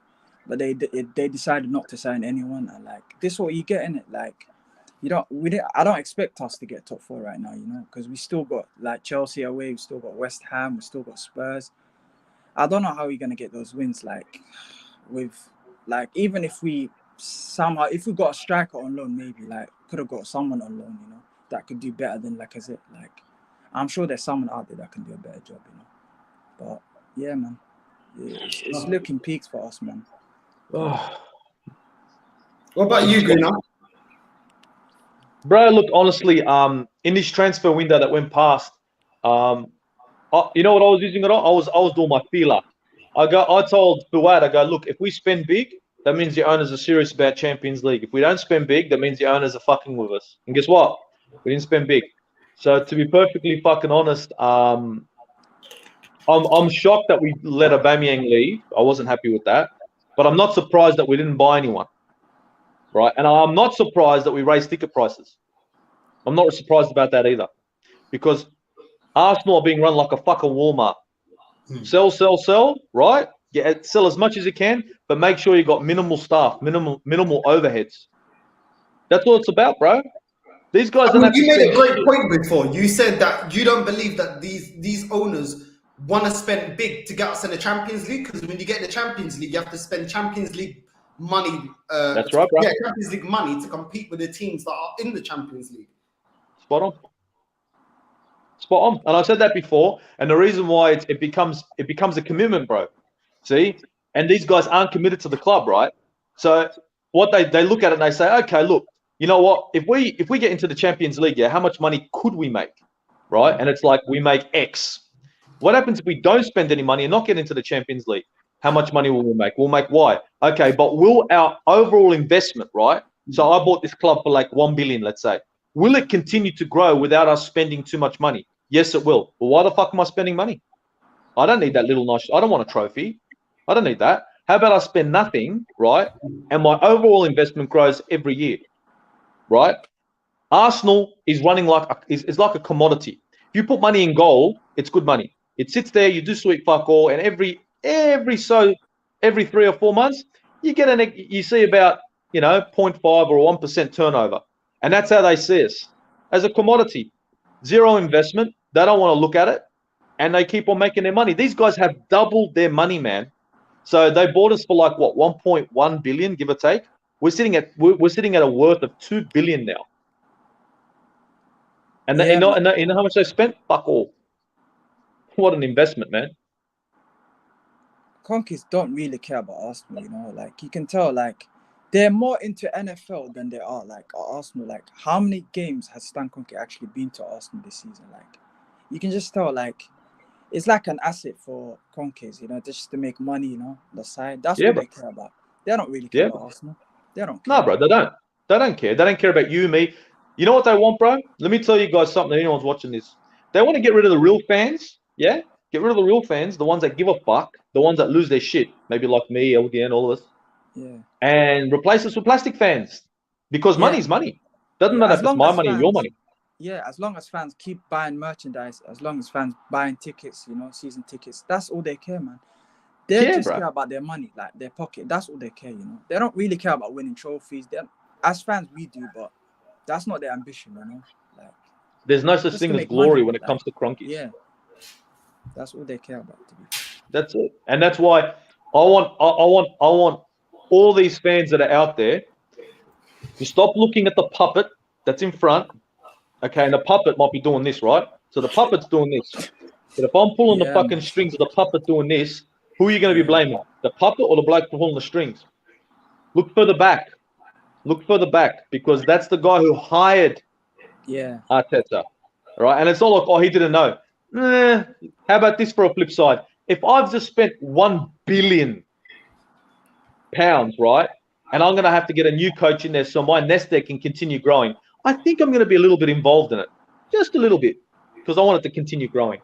So before people stare and say, oh, the Cronkies really didn't have much control over who was hiring the coach, eat a dick. That's bullshit. They knew exactly what they were doing, right? And And they were Arteta, I banking can't on blame the him for Super taking League. his job. And they were banking on the Super League, bro, because they were expecting us to go to the Super League. Do you know what I mean? I'm so They happy were we didn't get in there.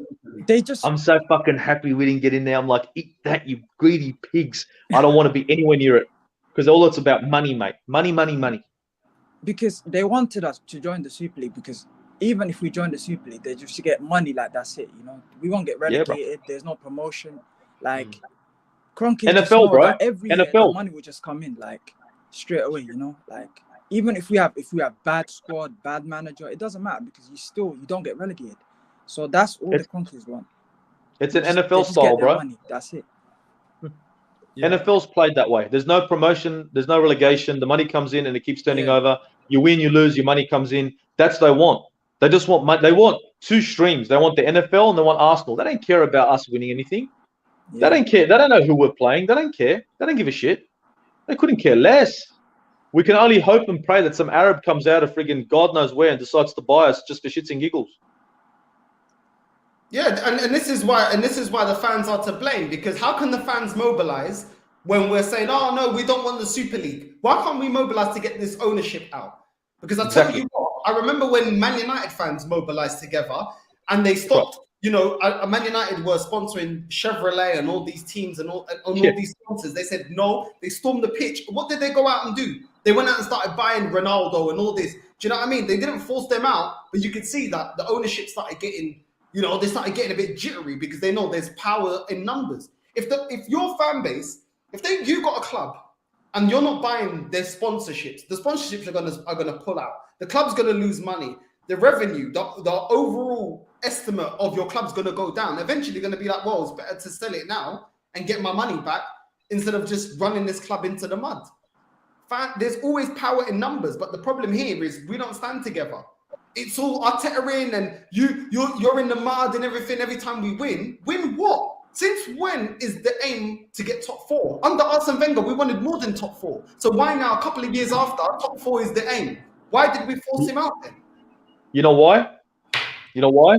Because your owners made sure that most of the real fans have fucking decided to walk, right? And they've made sure that everybody's dropped their levels, right? And that's what happened. We dropped our levels.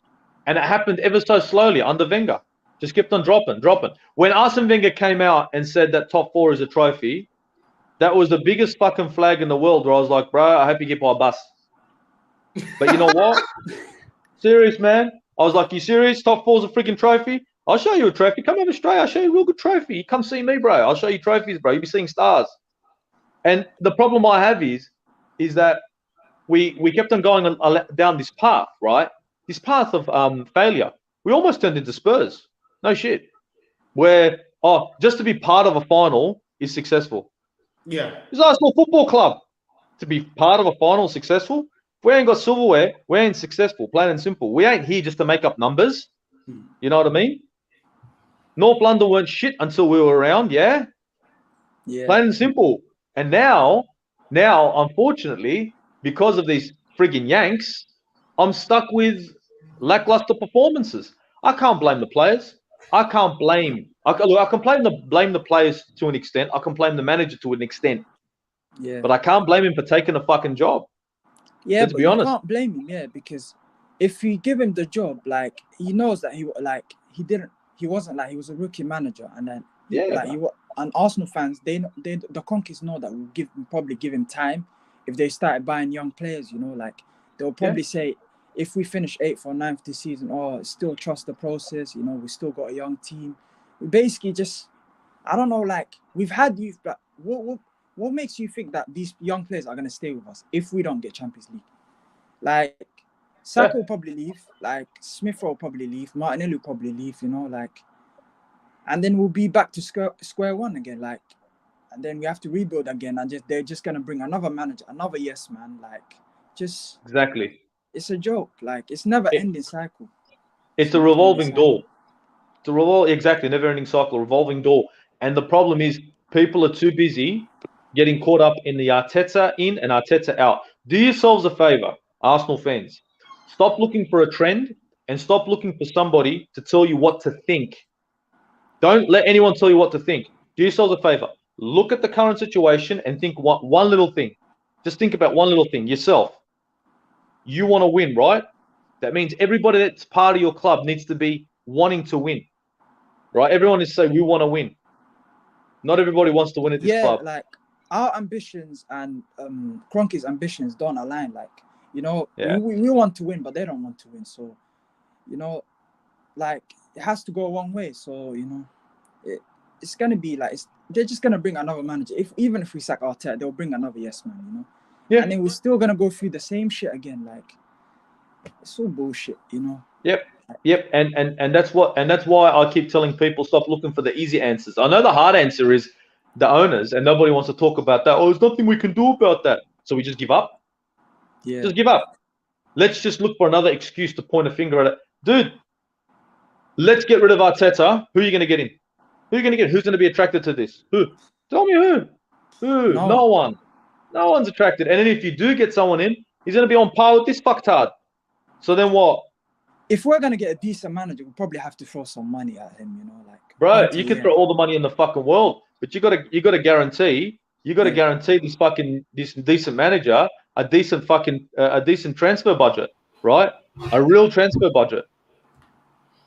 All they've done here with Arteta is give him power and give him a couple of cents, not dollars, not pounds, cents. So they let him do what he wants, but they're not going to give him much backing, much money. So then what? What do we do? We keep playing the same fucking bullshit. It's the same shit, boys. It's the same shit. It's the same shit. I get the shits at our fans because I look at us fucking falling apart and talking about Arteta in, Arteta out. I'm like, why am I the only one who sees this shit? Why is nobody looking at this shit? Why aren't we looking at the valid points? Who hired the motherfucker? Who? Kroenke, dude? Kroenke Exactly. Kroenke's hiding. They knew what they were getting for him. Like, he's cheap. He's a yes man. He's probably gonna say what they want. They like. Exactly. It's obvious that they wanted to get him before Emery. Like, before we sacked Emery. When we sacked Emery, I knew it was gonna get Arteta. You know, because they wanted Arteta before Emery. Like, like they wanted to get him. Like, he's the yes man. Like, and this is what you get. You know. So you know what I say to? Go on. I say to fans, like, you want a world-class manager, right? And they said yes. I said, okay, you had one in Emery. What happened there? Oh, but he wasn't backed. What happened there? Got fucked on, yeah? He spent 250 million, so you really can't say he hasn't been backed. Of course he has. He's the one that signed these players. Okay, you know? 250 million. Did he want Pepe or Zaha? You know all the players that you see there weren't recruited by him. Torreira wasn't him. Guendouzi wasn't him. He didn't get the players that he wanted, bro. He didn't want Pepe. He wanted Zaha. He wanted Partey back then. We didn't get him. Yep. So I know, oh, you spent this much. No.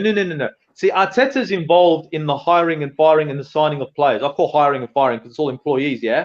Now he's involved. Now. But at the start, he wasn't. So that's why you saw your Willians, your Marys, your all this bullshit, right? So now they've given a bit more power and said, okay, you can get involved when it comes to fucking recruitment. Emery didn't have that power under recruitment. So he didn't get his Partey.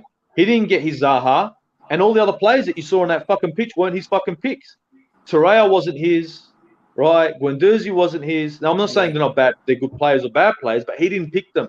Now, if the man, right, like Emery, has got a blank canvas and is an artist, and I say to him, guess what? You can go ahead and paint what you want, but you can't use green, you can't use yellow, you can't use red, and you can't use that paintbrush. Am I letting him express himself and actually create something, or am I telling him what to do? Yeah. You want a pretty With picture? Arteta, Let the man paint. Yeah, with Arteta, we basically he falling out with Guendouzi. I think Guendouzi would walk into this midfield like our midfield is actually trash. Like you got Xhaka playing left back, and then the players you let Aubameyang go, and then you keep Lacazette with no I don't know what he's doing. Even with Torreira as well, if he put his pride aside, and let these players back in the team, maybe we'd be high in the table, But with Arteta, this is why I don't give Arteta. Just he has this ego. If players have chip on their shoulder, that you're just out of the door. You're not playing for Arsenal anymore. That's not gonna work. So if we get 2-3 world class players in the summer, let's say we make Champions League and we get 3 world class players, he's probably gonna fall out with them as well. If they do something in training or they don't turn up they turn up late or something I don't understand. You probably say, oh, you're out of the door. See you later. But what kind of world-class players are we going to get? Because this is supposed to be a youth project, and we're not going to get the best youth in the world. Why would they come here? Why would they look at it as a step up to play with a manager that's not proven? We don't play before under Arsene Wenger, we wasn't winning the major honors, and Wenger had to go. I'm not defending Wenger, but we had a manager that had credentials, a manager that won the league before, a manager that actually played a sexy style of football. We don't have any of that anymore. We don't have a manager that can attract players. We don't have a style of football that can attract players. And we can't even qualify for the Conference League. I don't even want to be there, but we can't even qualify for that. Who wants to be here? You guys want to have a laugh? Emil Smith-Rowe has been taken out for Eddie Nketiah. Emil Smith-Rowe? Oh, fuck. Yeah. You know when Nketiah comes on, the game's done. When Nketiah comes on. But not for Emil Smith-Rowe, bro. Take Odegaard off. Take flipping Lokonga off. Why Emil Smith-Rowe has been the best midfielder out of the 3 for me? I can't lie. Some Arsenal fans were saying Lokonga is better than Guendouzi. I don't know what. Based on what, I don't know, man. That's what I was hearing, but it's mad. Oh my God! What? Because he was bought by this manager, right? But Guendouzi's getting in the team of the season. He's getting called up for France. He's in the French squad. And what's this guy doing? He's on the bench for Arsenal. Come on, man. Our fans need to demand more. They will gas anything up. When Rashford has been linked to this club, they gas him up. Oh, Rashford. Oh, yeah, we love Rashford. Since when was Rashford good enough? And if he ain't good enough for Man United, and these Arsenal super fans are saying Man United are washed, why do we want him? We're going down the same route as getting Willian, getting David Luiz, getting Silvestri, getting Welbeck. Why do we always go for their dead wood? Why don't we go when they come in for us? They want to get Fabregas, they want to get Van Persie, they want to get Adebayor, they want to get Alexis Sanchez, but we go for their dead wood. This club is washed, bro. Washed. We always try to get washed players, this Eddie's got connections with Kia Jarapchin and his agent. He's basically his agent with these players, I don't know, probably Willian, all these David Luiz, all these signings that we made over the past 2-3 years. It's all been a joke. It's all agents. It's Eddie getting they're free. Oh, let's get them. Or they have experience. No, they don't. Some of them do, but they're not good enough to play for Arsenal. These fans, our fans get it, but these don't get it. I don't understand.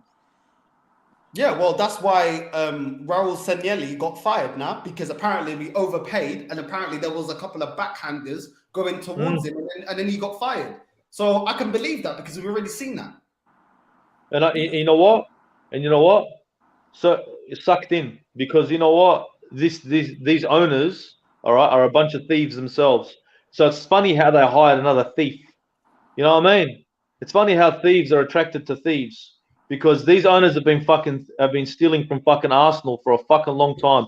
From me, from you, and every single fucking Arsenal fan. Plain and fucking simple. So Sinelli might have taken some money, but nowhere near as much as how much the Cronkies have taken. All I want Nowhere is near. my club to be competitive, bro. When's the last time in the 18 years? When's the last time, yeah, that we've been competitive in the Premier League? When is the last time we were competitive in the Champions League? And competitive is not getting kicked out of the quarterfinals. I'm talking about getting to the semis and finals. Let's talk 2006. Up in the quarterfinals every time. Let's talk 2006.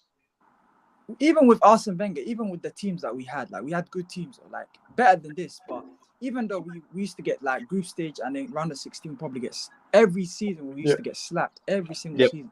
Like I remember us losing to Monaco. Like I remember Giroud stinking it out. You know, like it's been so many times we just. I don't know what is this like this mentality that this club, yeah, it's okay to get to like go to Champions League and then get knocked out. Go Champions League, get knocked out. Rinse and repeat every single season, bro. Like ka-ching. Yeah, it's a joke. Ka-ching. You know? That's all it is. It's ka-ching. Thank you, ka-ching. Even I don't want to qualify. For me, I want to qualify for the Champions League. I want us to go to Champions League. But if we're gonna get slapped by Bayern and Barcelona and Madrid, what's the point? Like exactly. we might as well just be in the Europa League or something. Brighton, a competition that we could actually potentially win, a competition that Emery actually got to the final. Do you know what I'm saying? And then we back him because the it's FA 2-0. It's 2-0. It's 2-0. Scored. I'm not watching. I haven't seen it. I'm done. With this. Nah, you lot are lying. It can't be 2-0. It's 2-0. It's 2-0. Oh, please, no, man. We're finished. No. Oh my days. This team is finished. This club is finished, bro. Please. Bro, even with this manager, bro, like, how can you not get up these players? How are you not getting up for these players for the game? You know we're trying to get top. What does he tell them, these players at halftime? Lose the game or something? I don't know. Like, thank you very much. This is Brighton we're talking about. Brighton. Yep. Brighton, who have not won a game in the last 5 or 6 games, they haven't won a game. They drew to Norwich 0-0 at home. Norwich 0-0 to Norwich. Norwich at the bottom of the league, and they're beating us 2-0 at home. Nah. This is embarrassing, man. This is embarrassing. Oh, absolutely embarrassing.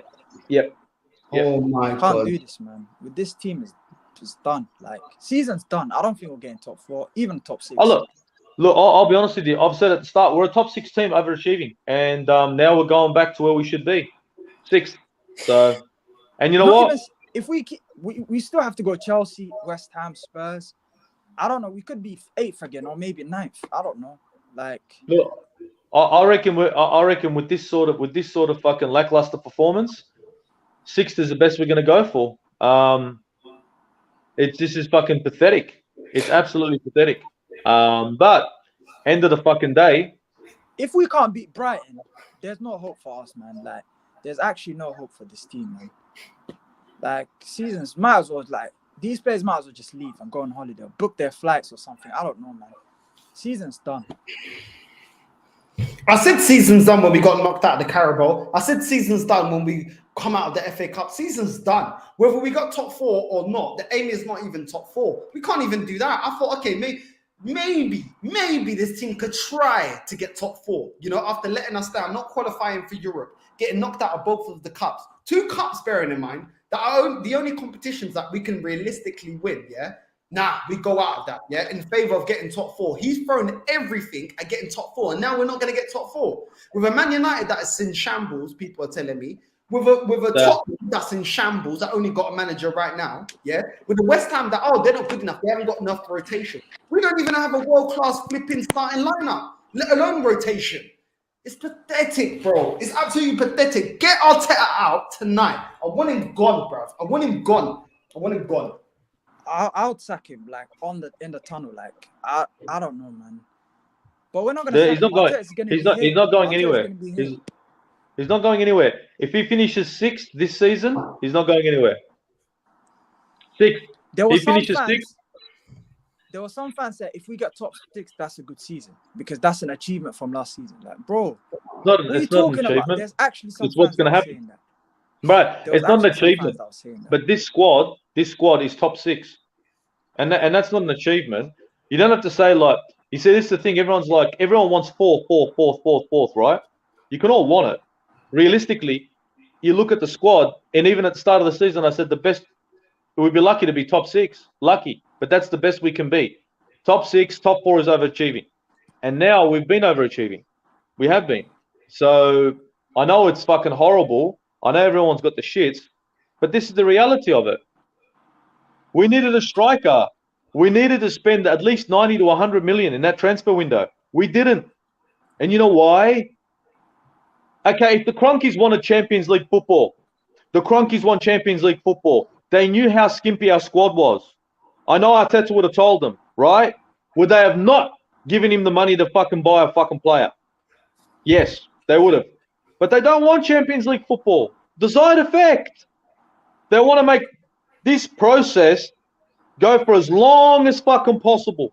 And meanwhile, keep releasing new shit, new merchandise.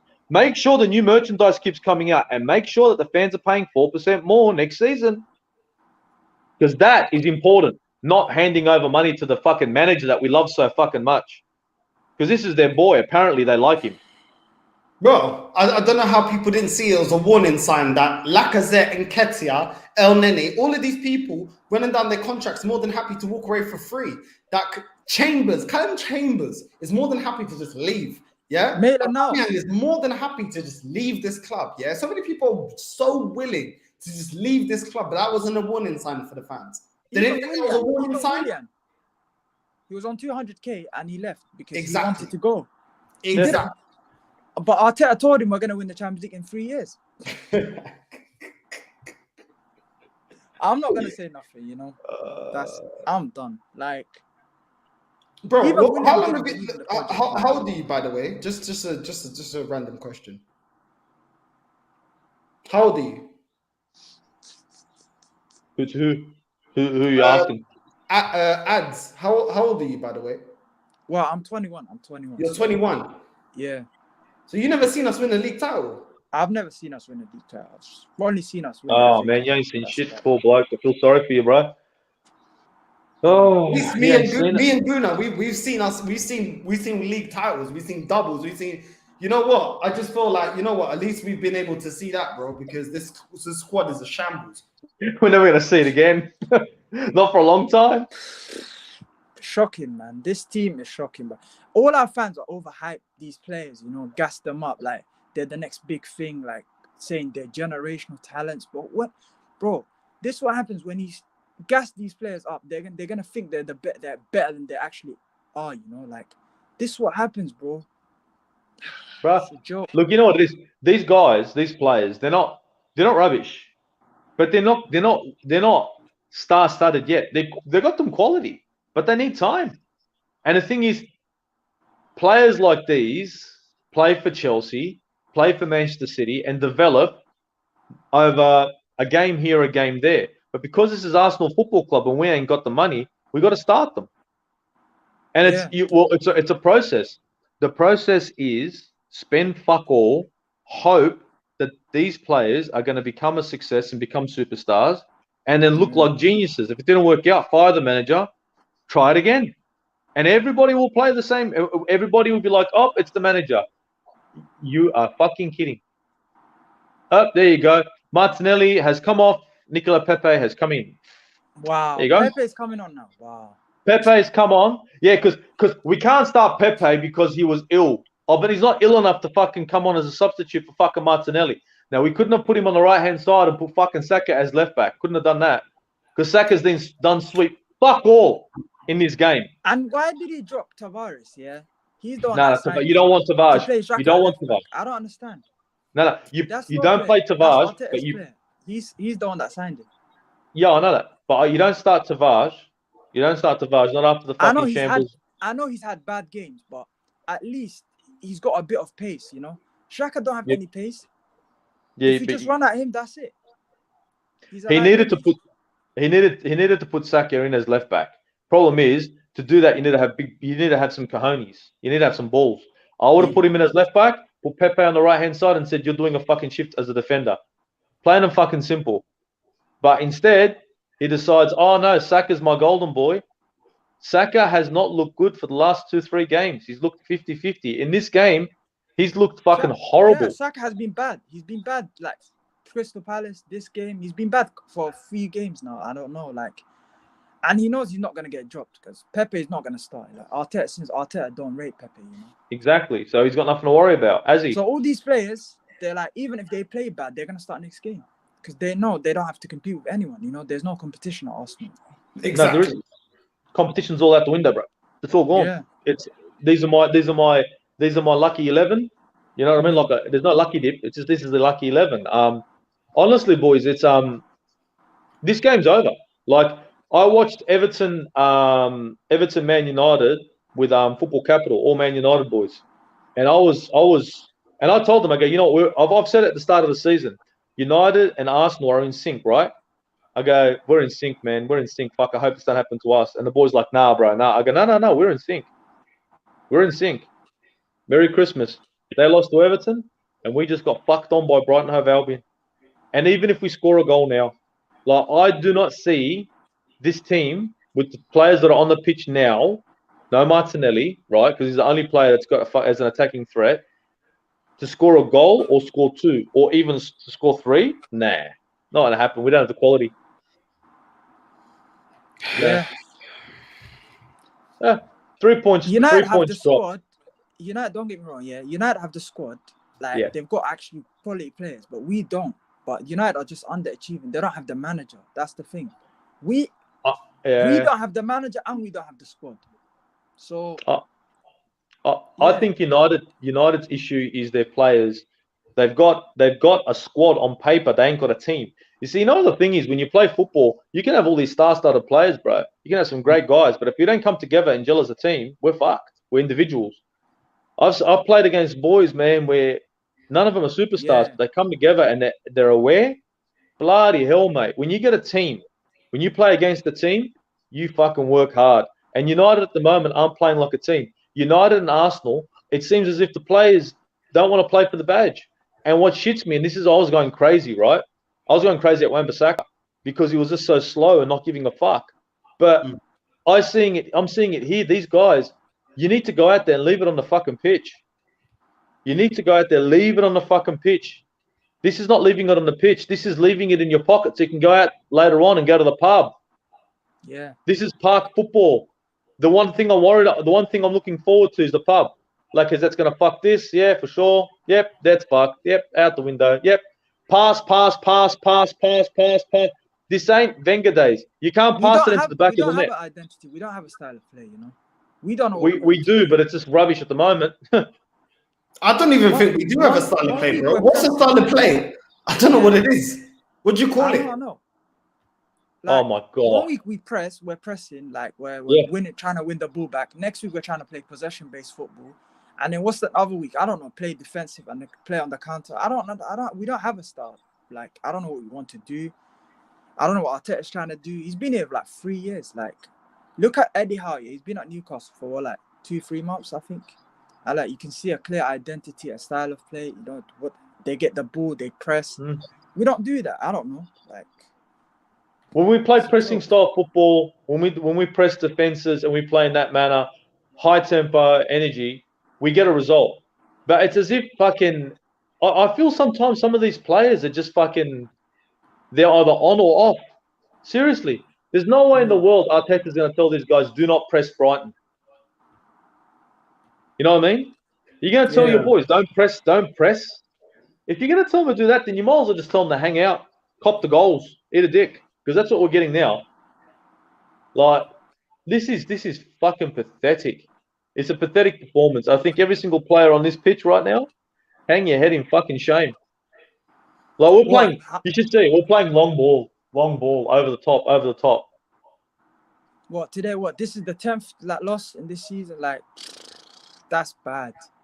Like if you're a team that's trying to get Champions League, you can't lose 10 games a season. You know, that's embarrassing. Like even for us, like it's terrible.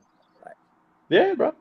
we've It lost is, more but- games than United. We've actually lost more games than United, and United have been terrible this season. Like they were supposed to at the start of the season when they signed Sancho, Ronaldo, Varane. They were like some of their fans were saying, "Oh, we're going to challenge for the league or something. Like, Yeah. we're going to try to win the league." We've lost more games than United, bro. They're just deep. That is that bad. Dude, it's yeah. I I don't where know. we're going from here, man. Look, I'll be honest with you guys. This game's fucked. It can only get worse. It can only get worse.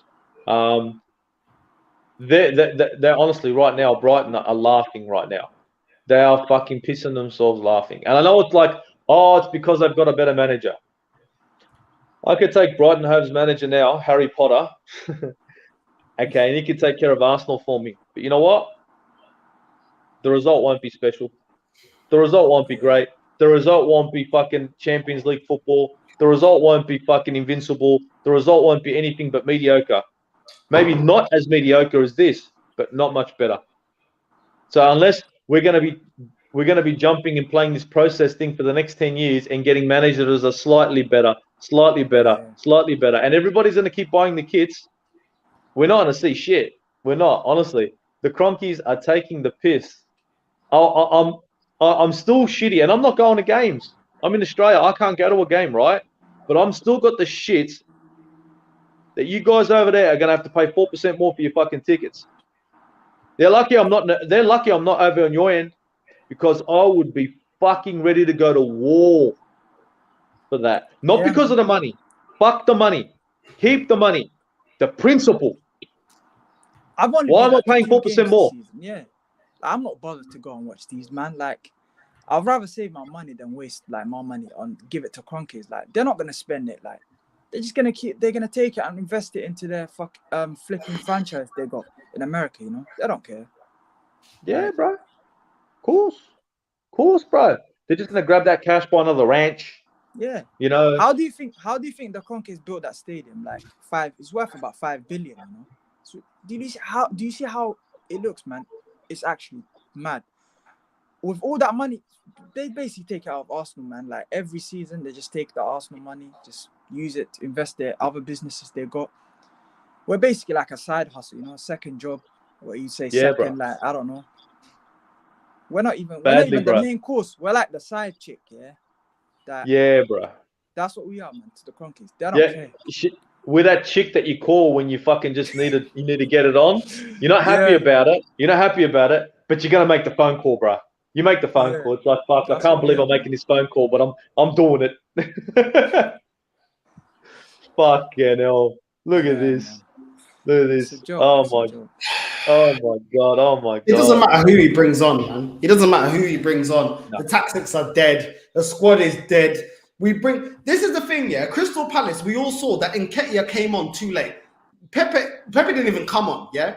He makes the changes way too late. Why did he do it at halftime? Halftime, we could all sit here and say, listen, Xhaka ain't working. Lacazette ain't working. Flipping Saka ain't working. Why not make changes? No idea, you know, Arteta, he's basically just like he's learning on the job. He doesn't know what he's doing. He's clueless. We can see it, but he can't see it, you know. You're the manager, yeah? You should know, like, what players that need to come off and what players need to come on.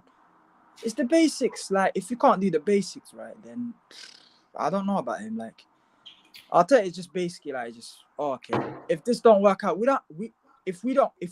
basically has this plan, yeah? If it doesn't work out, we don't have a plan B. So, like, we don't have a squad for it. Yeah, we don't have a plan B. No, there ain't. You're right. There ain't no plan B. It's fucking literally. There's just plan A. Yeah, bro. Yeah, and if that ain't working out, well then, it all goes out the window. I don't even know what plan A is, man. As soon as the team starts pressing us, as soon as the team starts really pressing us, getting physical, it's all out the window. Yeah. You know, at the end of the day, you know, Guna, you talk about the owners and stuff, and I completely agree with you, yeah. But when I see the performances, that's on the manager. When I see the tactics, that's on the manager. When I see the fact that the manager is more than happy to let go of certain players, that's on the manager. letting players go. That's on you. Do you know what I'm saying? The style of play, everything that happens, the substitutions, the crap or late substitutions, that's on you. And that's where I divide, where I put blame. I put blame on the owners because they set a precedent that we can support you if you fail. It doesn't matter. It's not about winning here. Do you know what I'm saying? But the manager doesn't help himself. The fact that he doesn't learn. He's not adventurous. When's the last time he put Martinelli up front? When's the last time he dropped Granit Xhaka completely out the squad? When's the last time we started seeing Arsenal actually pressing as a unit, the way Brighton have been pressing us, or Crystal Palace were pressing us in the first half? When have we seen that, bro? So I divide the blame within both, because what I'm seeing on the pitch in terms of football, that's on the manager, man. And he's just sat there by the sidelines with his hands crossed like a flipping piñata, yeah? I'm sick of it. Get him out. Look, fans already walking out the stadium, bro. It's a shambles, bro. Brighton, you know, they should have walked out at half time. They should walk out at half time. You know, like I'm not saying that like they should walk out at half time, but like these fans are going to spending thousands and thousands of pounds every single week to watch this. What? Like, boys, can I ask you a quick question? Sorry to cut you off. What's it? Wow, sorry. What's it? What if I was to jump in and I wanted to buy shithole membership at the Emirates, right? What am I paying exactly? Shitbox seats, but I want to buy a season ticket, but shitbox seats. Like I'm talking almost in the toilets. What is it going to cost me? I don't know. I never bought a season ticket. As soon as I was old enough to buy a season ticket, I didn't do it because we were shit. Yeah. I get emails saying, "Oh, buy this." No, I'm not buying nothing. Like, no, I'm not buying your shit. Like, I'm hearing over 1,400 pounds. Yeah. Until we start challenging for the league, I'm not bothered. You know, I don't really care. I'm hearing 1,400 pounds. I'm hearing that. Now, 1,400 pounds in Aussie dollars, hit that on the head twice, yeah? Because that's almost double up. So that's about 2,600 Australian a season to watch this shit, right? And then they add 4% to that son of a bitch. And what you were saying, LDM, was like about you got to blame the manager for his tactics and this and that. Spot on. Of course you do. He's fucked up here. He's definitely fucked up here. But how about this for a flip? Imagine you want me to build you a cupboard, right? A real nice cupboard, all right? And I'm the boss, and I get my apprentice to do it, and he does a shit job. Who do you blame? You hired him. Yeah, but I took your money, right? I took your cash. Thanks for that, bro. Thanks for that $2,000, right? Put it in my pocket right here. But I got this 4-year-old to put together this fucking cabinet, and it's fucking shit, right? What's the excuse going to be this time? Sorry to cut you off. What's the excuse going to be this time? Yeah, what we got Partey injured and we got Tierney is injured. Like, bro, like, so what if they're injured? Like, we shouldn't be losing to Brighton. This is Brighton. Exactly. They're like a mid-table team, bro. Like, they're not fighting for nothing. Like, they're basically at the beach. Their players they're just going through the motions. It's like a win. It's not gonna take them up. They're basically safe. They're not gonna go down. They're 13th. They're 13th. They're 13th. Yeah, they're about safe. They're not really gonna go down. So I don't know why these players performing like this bad, you know, like just don't get it. Because they have a manager that doesn't know how to lead them, a manager that's tactically inept. I had last week, when we played the last match, when we played Crystal Palace, I had a Crystal Palace fan tell me, I asked him, would you take Arteta over Vieira? He goes, nah. I go, why? He goes, because I've seen more versatility as a manager with Vieira than I've ever seen from Arteta. And that's coming from a Crystal Palace fan, bro. That tells you everything you need to know. And don't forget when Vieira got the job, there was Arsenal fans saying, there was other fans saying, he's gonna get them relegated, like they're gonna go down. We scored. It's 2-1. It's too late. It's probably too late now. So just a consolation goal. Yeah, man. Fans were basically saying Vieira is gonna get Crystal Palace relegated and stuff. He wasn't getting enough credit. I don't know why, because he's the only black manager in the league. I don't know what it is, man. But look what Arteta is doing. Like, he spent about 250 million. What, just to get 6th again or 7th? Like, It's mad.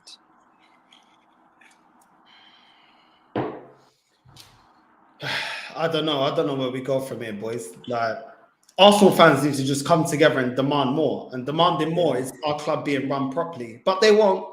They won't, because there's always an excuse. Yeah. Anyways, that was a good thing. Nice talking to you, man. Yeah, man. No worries, bro. Thanks for coming on, care, man. Always invited. Thanks, bro. Safe. Yeah, people. So there you go, man. I'm not the only one that thinks like this. I'm not the only Arsenal fan that feels like this. That is, you know, kind of fed up. You know what I mean? Fed up of this. Fed up of this bucaria. Like, we scored a goal, but who cares? The match is done and dusted. The match is done and dusted. So it is what it is. It is what it is, man. Excellent goal by Odegaard. What a goal. There was definitely a deflection of the Brighton player. I just don't care, man. Do you know what I'm saying? Like, it's just too little, too late. Too little, too late for me. But good strike from Odegaard. Come off the knee of the Brighton player. I'm just done. I'm kind of just fed up of it. Like, fed up of it all. Really, like, I didn't give a shit about top four. And I don't care about this match. Like, it's pathetic. Like, look at Arteta. Look at Arteta piping up now. Why are you piping up so filho da puta? Why are you piping up now? So filho da merda. Yeah? It's your fault we're in this situation. It's your fault, bro. Your fault. Absolutely your fault, man. You know what I'm saying? Look at the state he left this squad in January. It's his fault, man. His fault, because when people say it's his players, he's getting this play and all that, cool. If it don't work out, it's also on him. I don't want to hear no bucaria. We are in the mud and I'm sick and tired of this crap. I'm done. This club is dead. This club is not about competing. This club is PR, merchandise, ticket renewals, season renewals. That's all it's about. It ain't about competing. I'm sick and tired of it, man. And the Cronkies allow this club to be run like this. That's how they want it, because the assets going up. We all know the assets going up, and it's the same crap that we're watching week in, week out. It is ridiculous. Absolutely ridiculous. Why does it take so long to bring Pepe on? Why? Based off of what? It's ridiculous, man. I'm done with it, man. I'm absolutely done, I'm done, man. I'm done. And if I didn't have the channel, best believe I would not be watching Arsenal, the remaining games. I wouldn't be watching it, bro. I wouldn't. It's fucking hard, bro. It's fucking hard. Like, Odegaard hits the woodwork, and then he gets this cracker shot. Like, don't get me wrong, deflection. Now it's 2-1. I know you can see that, yeah? Yeah. But there's 6 minutes to go, and now our players look. Like, I'm looking at Saka, and he's in slow-mo. Like, everyone's taking their time. Like, it's going to be the last attack that's going to get us a goal, and we're going to get a draw. Don't get me wrong, it's better than a loss, but a draw against Brighton. Can you believe this? A draw against Brighton. Bro, if we draw, the narrative will be, they're fighting for the manager. They're all behind him. They're all behind Mikel Arteta. Trust the process. Look at the determination. No, the determination is to win, not to draw, not to lose. It's to win. It's not about drawing. We shouldn't even be 2-1 up in the first place. It is ridiculous. But they always, Arsenal fans always look at an excuse to spin a loss and make it a win. Oh, but Man United lost. That would be when we lose today. It'll be but Man United lost. I think when we didn't sign in January. But Man United didn't sign any players. It's like I keep telling people, who gives a fuck about Tottenham? Who gives a fuck about Man United? We got to run our own race, right? We got to run our own race, and I think our race right now is to try to stay competitive, not to win, because I think the whole point was to be competitive. That's it. That's all they decided to do. Let's be competitive this season. And I'm still trying to figure out what competitive is supposed to look like. Because this is not competitive. This is not competitive.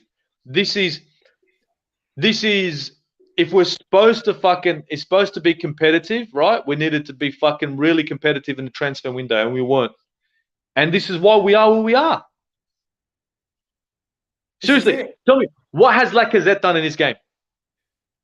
Tell me what he's done. I mean, you see him on the TV, but I can't see what he's done. Now, I know I say he's got link-up play. Yes, he does. But that's all he's got. And this is why I didn't want to get rid of Aubameyang. I said we could use him on the bench, let him clear his head, bring him on, blah, blah, blah. But instead, We get rid of a striker, and our only strike force, fuck, what a header. Nketiah, wow, well done, mate. Good on you for leaving the club at the end of the season. Our only strike force is Eddie Nketiah and fucking Alexander Lacazette. I don't know, man. I don't know. This is, look at this. Plus 6 minutes. Plus 6 minutes. Aaron Ramsdale in the box for a corner. That's how desperate we are for this game. I just saw Aaron Ramsdale in the box. It's pathetic, man. Absolutely But Aaron pathetic. Ramsdale in the fucking box for a corner. And for us to salvage a point. Ramsdale's up again. Ramsdale is up again. Another corner. Can you believe this fucking shit? Why the fuck did you bring Ramsdale up if you were going to fucking take a short corner? Look, and the commentator just goes, why on earth would you take a short corner? Yes, man. Yes. Ooh, fuck, wait a minute. Cucurella, was that a handball? Shoulder. Oh, well. Yeah, bro. Yeah, there you go, bro. What can I say? Top 6. Top 6, bro. Top 6, top 4 is done. Masterclass by Graham Potter. Most of this fan base don't rate. Masterclass. Absolute masterclass. Top 6 team, bro. We're a top 6 team, and this is what you get when you're a top 6 team. That's it. Fuad said he has to leave. If he doesn't get top 4, then we need to sack him. Yeah, Fuad did say that, didn't he? I actually said, okay, he won't get sacked because top 6 is what they expect, and that's it. That's it. That's all he's going to get. Top 6. That's the best he's going to do. This club. Fuck this club. Yeah. The game's pretty much over, bro. If they don't, there you go. That's it, bro. It has finished. Ladies and gentlemen, Arsenal 1, Brighton Hove Albion 2 at Emirates Stadium. Mikel Arteta shakes her hand, going to go in the fucking locker room, eating a dick. Merry Christmas. Yep. Absolutely fucking pathetic. Danny Welbeck hugging Odegaard, having a laugh. There you go. So, where do we go from here, bro? Where do we go from here? Because we're in the mud. Where do we go from here? Well, now it's such a joke, right? Now it's going to be Spurs who are going to play their next game against Villa, and now our move into the Champions League depends on results, and that's not a good place to be in. I mean, it was all ours to play for, right? To try to fucking salvage something from this season. But to be perfectly honest, like I said, top 6 team, it's all it is. It's always been a top 6 team. It always will be. It needs more. But unfortunately, we don't have the quality on the pitch to be able to fucking, jump into Champions League positions. And that's been a reality since the start of the season. And now that we're overachieving, it just feels that much worse because it's like you had something in front of you that were dangling the keys and they've taken the keys away and you've got nothing to show for it. That's what it feels like. So what do? He won't get fired, not for top 6. If he gets top 6, he won't get fired, I guarantee you. Facts. Gracie, how you doing? How you feeling? I'm feeling good apart from watching that shambles. I think I was just, why try in the final few minutes? Why bother? Why bother? It's done. It's finished. The game's over. Why bother trying pumping up the crowd? No, good go from Odegaard, but it's too little too late. Every single game. What are we gonna do now? I guess just what we've said all along is just gonna play out, and this season's we're finished. You can't go at home and lose to Brighton, and then a few days ago also lose to Crystal Palace, even though that was away. No, I'm sorry, not good enough. Week in, week out, the same old story. And we've been saying it for months, saying it since the start of the season. No more, but he still gets more chances. He's fixed the defence, he says.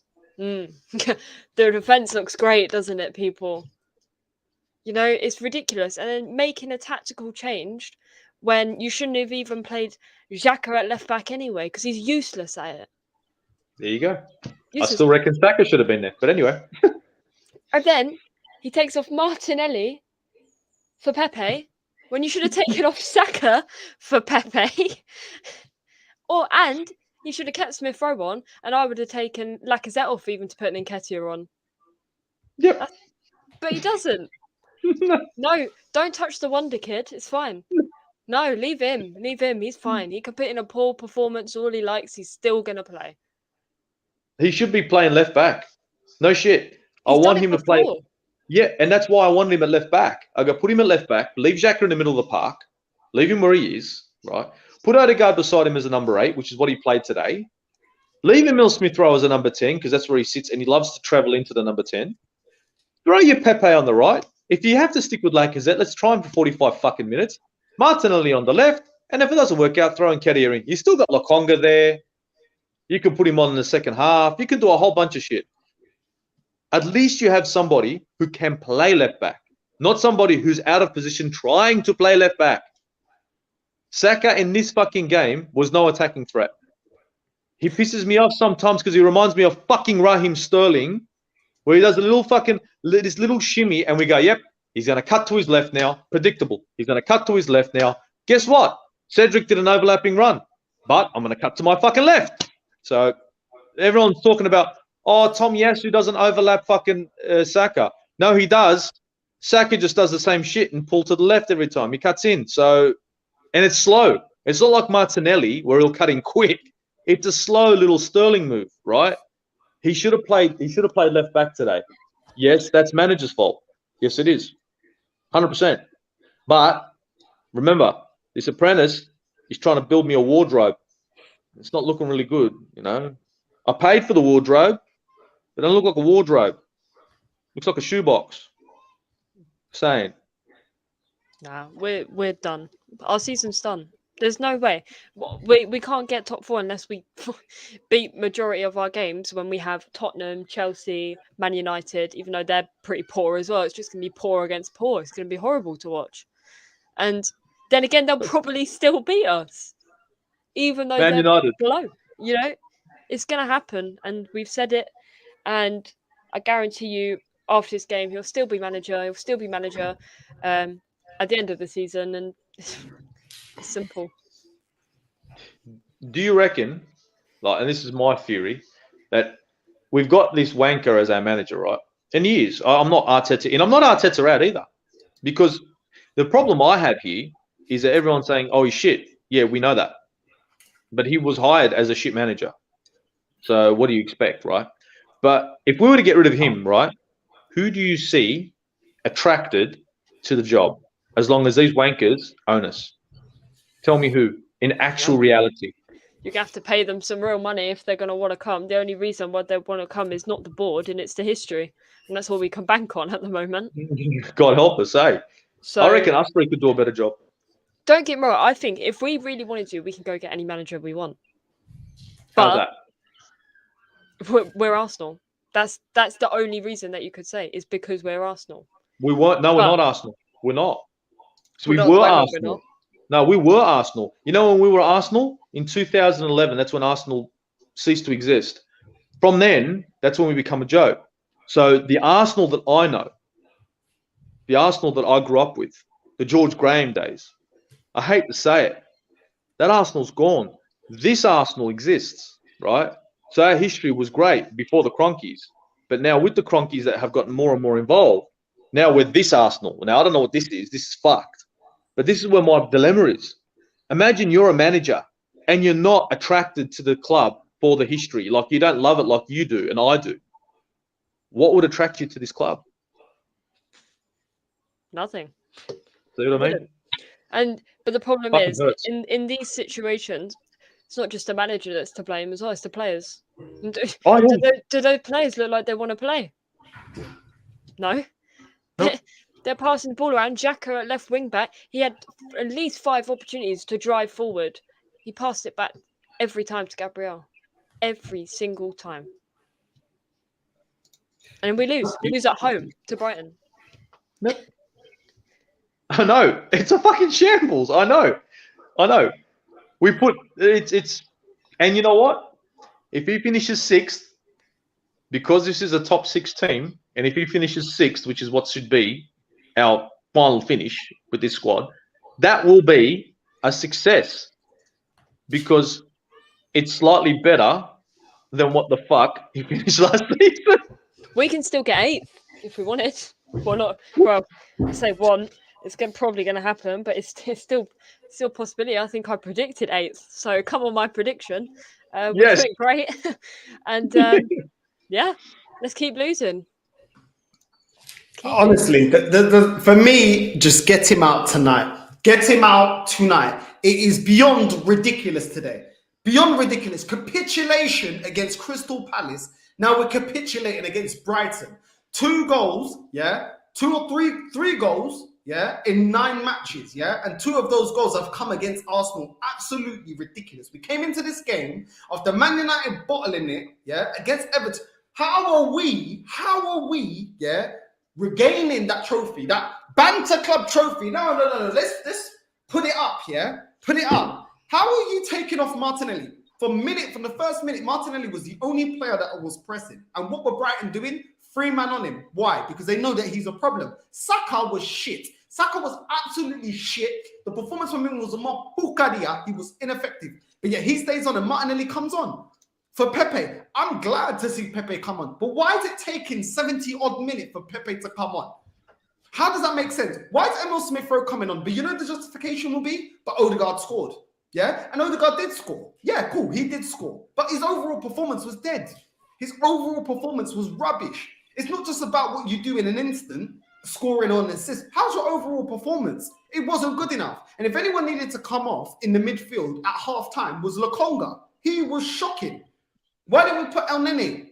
Why didn't we put Pepe? And why the hell is Lacazette staying on the pitch? Based off of what? If you want to keep Saka, cool, but take Lacazette off. Based off of what? We said this. Me and you, Gunnar, we said this. Based off the last performance, this manager had the audacity to say, I'm playing people based off of form. Lacazette's form has been atrocious. People were saying, forward, I had forward. I'm big up forward, but forward, you're in the mud. I remember him saying, Lacazette ain't been given a proper chance. Well, we see why, bro. We see why. Because since there's no excuse now, Aubameyang is over there in Barcelona. You are the number 1 player. You're the number 1 striker. And what are you doing? Nketiah's coming on and showing you up.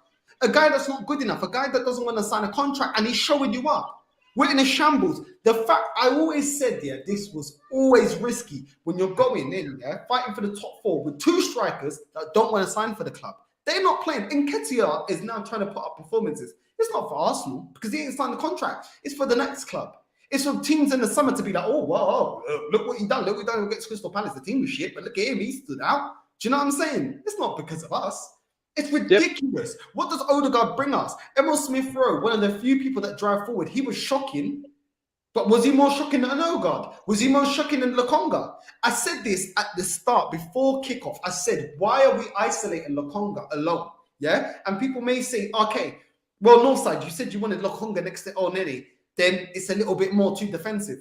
Well, yeah, defensive, but we're still in the game. Yeah? And when you got the last 30, 40 minutes and it's still 0-0, then you go gun-ho. Then you put on Odegaard. Then you put on all the rest. Then you go gun-ho. But you stay in the game. How are we still in the game? 1-0 down at half-time against Brighton, against Seaside. Baywatch Brighton. We're down. It is pathetic. It's absolutely pathetic. And I'm sick and tired. And you know what? The crap I get, I want to hear everyone that gives me slack. Come back into the chat, yeah? And run your mouth now. Run your mouth now. After that performance, run your mouth now. I want to see what people have got. Because some people only want to turn up when we're winning. Oh, you're in the mud. You're in the mud. When we're losing, and I'm seeing that Ben White is a liability, Xhaka's a liability, Lokonga's not good enough. Oh, you're being negative. Look at what Arteta's doing. Really? Cool.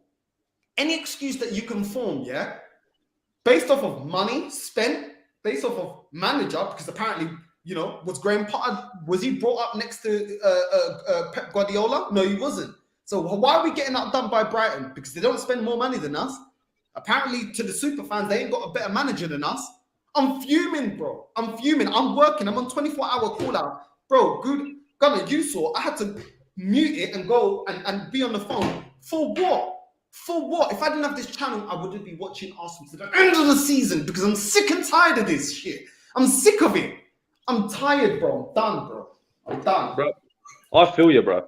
I feel you. Look, you guys are seeing me right now. It's 2:10 in the morning in Australia. Yeah? I started my day at work, right? I'm a technician, at 12 in the afternoon. I finished at 9:10 at night. Got home, had a shower, went to a friend's place, watched United, drove back and watched this game. Right? And I'm still up. And I look at the whole fucking joke that we just saw, right? And I know we've just been outdone by Vieira, by Potter, by all that, right? And again, I'm with you, but it ain't going to change. You can go and get anyone in here. It ain't going to change. You get Conte in here. It won't change. It won't change. It won't change.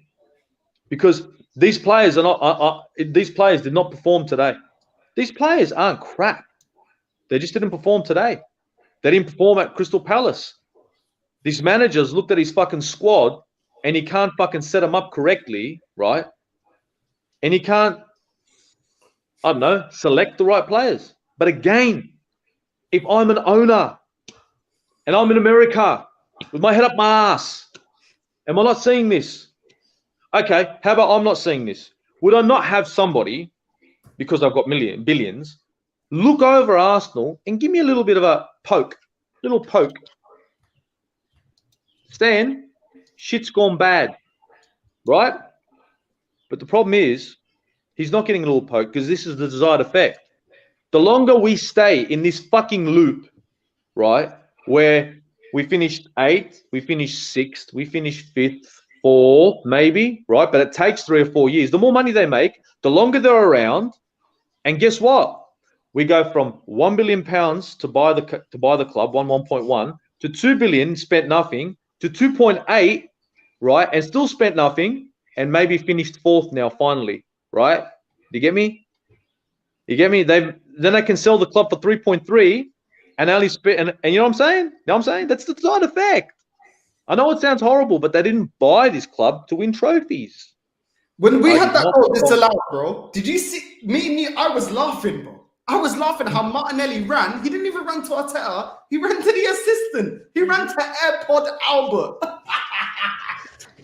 Oh, that was that cool, offside. That offside is shaky. That is very close. I don't think it was offside, but it's what it is. You can't really see it. You can't really see the angle.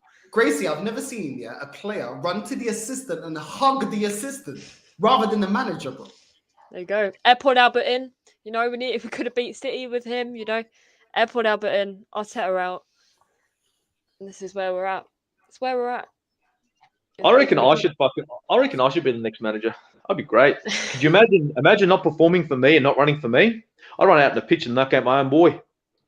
Tell him, you're coming off, but you're coming straight to me. It's going to be fucked up, and I'll pick you up and drop you on your head. My boys will be scared shitless not to put a performance in. Sorry? If you have to have a Moncler jacket, you have to have a Louis Vuitton belt, you have to have Jordans for our fan base to rate you. Because if you don't have that, then that. I got a better idea. I'll go out there in a fucking in a Bond singlet, right? Stubbies, a pair of thongs, right?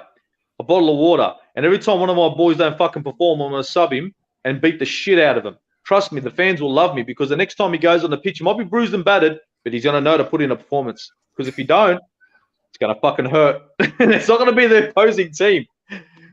It's gonna be the gaffer. I mean, Gracie, where do we go from here, man? Like, try and make me and Gunn. I mean, Gunn, I don't even know how you're still up, you know? Because if I lived where you live, I wouldn't be watching this.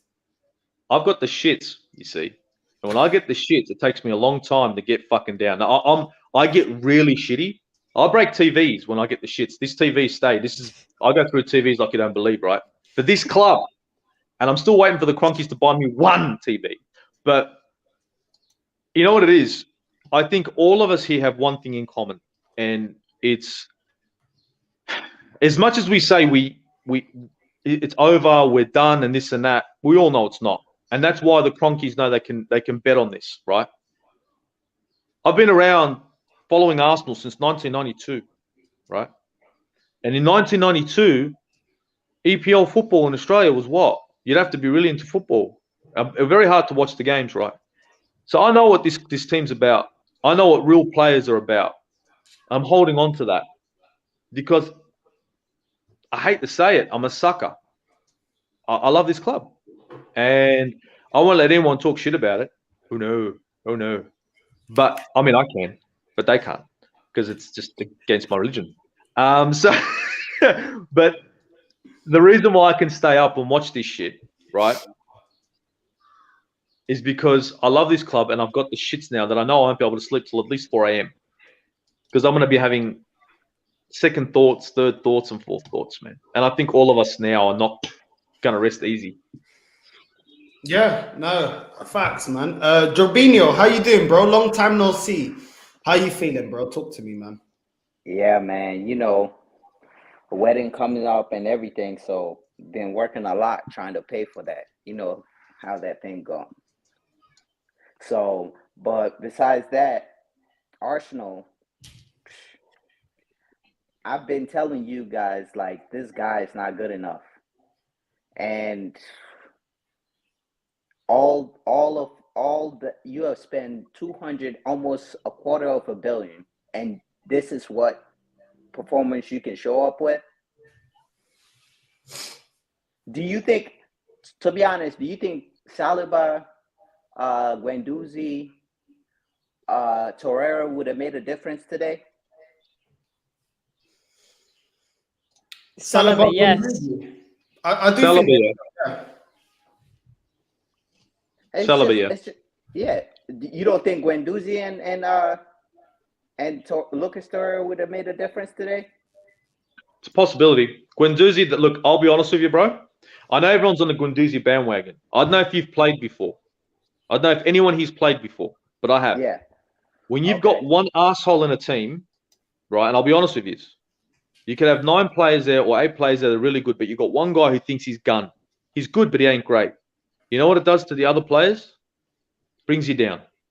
It gives you the shits. It makes you not want to play for him. I don't agree with you with Now, that. You had Patrick Vieira had an attitude on the pitch, but he performed. Lucas Torreira was. I mean, Guendouzi was the one when we're in the dump. He's the one that grabbed the ball and attacked. How do you say he's? Guendouzi's good, bro. I know you're looking at him like a fucking the next Vieira, but he ain't that good. He ain't shown shit yet. All right, if he's not that good, why would he be in the French team? There's nobody that is bad that is in the French team. Listen to me, bro. I'm not saying to you now he's not great and phenomenal. But when he was at the club, when he was playing for us, and he was getting on the pitch, he was making mistakes. All right. Now I'm not saying every game, but he was making mistakes. He was losing the ball. Now my point is, now he's in the French league, but when he was jumping around with a big head, possibly, right? He still wasn't shit. Before you can talk. The reason why he wasn't in the French team because Arsenal was not good. It's all based on performance, how you doing in a team that they pick you. That's why Lacazette haven't been in the French team because like no matter how hard you work or anything like that, if your team is not doing good, you're not gonna be. Why do you think for years Arsenal they will have the most French players in the French team because they perform good. If your team don't perform good, it's not based on one play. It's based on the team. How the team perform. Look at like I've been following Crystal Palace this year. The way how Vieira is getting them to play, and you got Mitchell on the left back. And the reason why if Mitchell was the only one performing, he would not be in the England team. It's because the team is performing good. So that when you outshine the team, that makes you into the international team. It's not about one play. It's about the team. Then after that, when the team is good, then I can see you because the team is performing good. Why do you think Martinelli just got a call up? Because the team was performing. It's not like we don't know that Martinelli is a good player. Well, think of it this way, right? Well, can I say one thing? Thing? Bukayo Saka, did he get a call up? Yes, because the team. Did ESR get a call up? Did these players all get a call up? Are Arsenal performing well right now? No, when they were performing well, they get a call up. Right. Didn't they get? So, wasn't Arsenal performing? And that's what I think that's what you're alluding to, Guna. That Maguire, we were up and down. You know, so we were I up don't and really down. think it's solely about the team because Maguire shouldn't be an England team. Yeah, he gets called up. We've seen maybe on the bench. people. You know, What's that? maybe bro? on the bench. Maybe he could be on the bench. What I'm trying to say is, right, I feel where he's coming. I feel where you're coming from, bro. Yeah. But what I'm trying to say is, when Guendouzi first came to this club, he was not much. And when you're not much and you're an up-and-coming player, right, you got to hush down, right, earn your stripes, and then you can talk all you want, right? Now, I'm not saying he's not a great player. No. I think he's a good player. I think he's very good. But I think when you're playing in a team, right, and you got that one bloke who just won't shut up, and he's on your own team, but he ain't done enough yet to be talking shit. How do we know that he was talking shit? That's only one game. That was the Brighton game. That he went and now we have made all this assumption about him. Apparently, one game. I'm only saying this is all I can say. It's apparently. Okay, it's apparently. It's all I can say. You're saying it like it's fact, like you were there. No, I'm saying apparently. I'm not saying it's facts. I'm saying that's what I'm hearing. Apparently, this is what's happened. If that's not what's happened, bro, I'm on your side. He should be in the squad. He should be starting. But if that's not what's happened, then he's gone. But right now, the proof is in the pudding because everybody that left is performing and not having attitude. It's only in Arsenal everybody's having attitude. I agree with that. Look at Aubameyang. When Guendouzi went on loan, hold on. Aubameyang was late on training all the time. Now he goes to Barcelona, and the manager said there's no problem with him. Saliba, nobody knows why Saliba is out, but he went out. But the thing is, he's performing. We constantly having players out, and then we just say, "Oh, yeah, he have an attitude. This guy's not ready. This guy's coming late." How many more excuses do you need to make for this manager? Well, no, it's not excuses. I'm not making excuses. Right, the Aubameyang thing. Can I ask you something? Was Aubameyang scoring goals for us? Do you know that? No. Can I ask you? No, don't give me nothing else. I'll answer your question. No, he wasn't scoring goals, but he was the top goal scorer. Yes, but what I'm saying is he could have been put on the bench, right? And could sit on the bench until he sorts himself out and come on as a sub and then maybe reclaim his position. True or not? Okay. Yeah, true or not? True. But true or not? When a player's out of form, you put him on the bench, right? You can't just ask a question and then move on to another question. I got to retort to the question. Go for it. So you said that he could have been on the bench. How do we know? Like the same thing you were saying, Aubameyang was probably. I mean, you said Guendouzi was having an attitude problem. We assume. How could you not assume that the manager didn't want him there?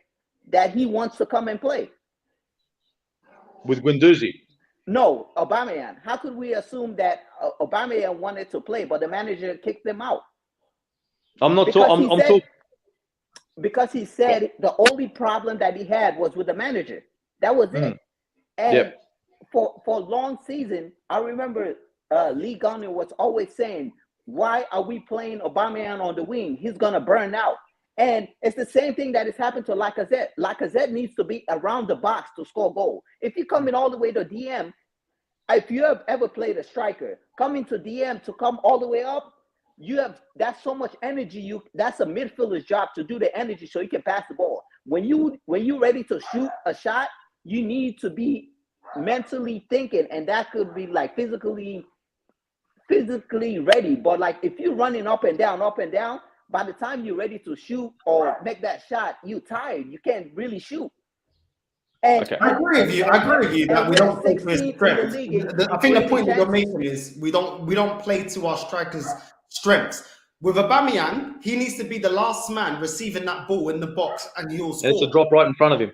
It has to drop right in front of him, but and then he'll score. At the same time, I don't think there's any debate that at the end of the day, players have left Arsenal and done better things away from Arsenal than they have at Arsenal. And the problems that this manager has said that we have, they don't seem. Guendouzi don't have an attitude problem at Marseille. You know, Aubameyang doesn't have an attitude problem at Barcelona. When he was in Germany on loan, where was he at? Dortmund. No, it wasn't Dortmund. He was Stuttgart? on Aubameyang. Stuttgart. No, not Stuttgart. Stuttgart.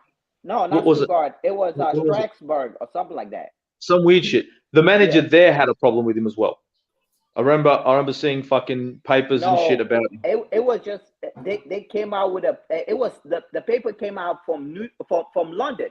It didn't even came out from Germany. Okay, And cool. It's the same But when thing. we compare that, It's the when we same thing. compare that, yeah, let me say this. Harry Kane was forcing a move to get out of Tottenham. Harry Kane did an interview with Sky Sports with Gary Neville, yeah? What did Conte come in and do? Put his arm around him, told him, right, you ain't going anywhere. This is a situation. You're our main man. If you're going to perform, you're going to go on the bench. And look how he turned around. And that guy was pushing for a move. Aubameyang may have had an attitude problem, yeah? I don't think he had an attitude problem. I don't think Aubameyang had an attitude problem. Well, this is I don't what think I'm there saying. was. Why can't this manager handle the situation? Because we've seen other players leave club like Harry Kane, and yet that manager is able to handle the situation. Yeah. But this fan base tried to make it seem like Aubameyang, no. He has to leave. Aubameyang shouldn't have left. What's more of a sin? Wanting to leave a club or turning up late? Now, Aubameyang should be disciplined. I'm not saying he shouldn't be disciplined. I think all of us know if you turn up late for a North London derby, you need to be benched. You do, because you set a bad benched. For the rest Benched. of the I'm with you. Benched. But benched. don't kick him out. Don't kick him out. I'm with you. Yeah, I wanted Aubameyang. I think Aubameyang, for me, I thought to myself, the pressures of captaincy, the ill form, he just needs to be benched for a bit. He needs a spotlight taken away from him just for a bit, and then give him some time to regain his form, right?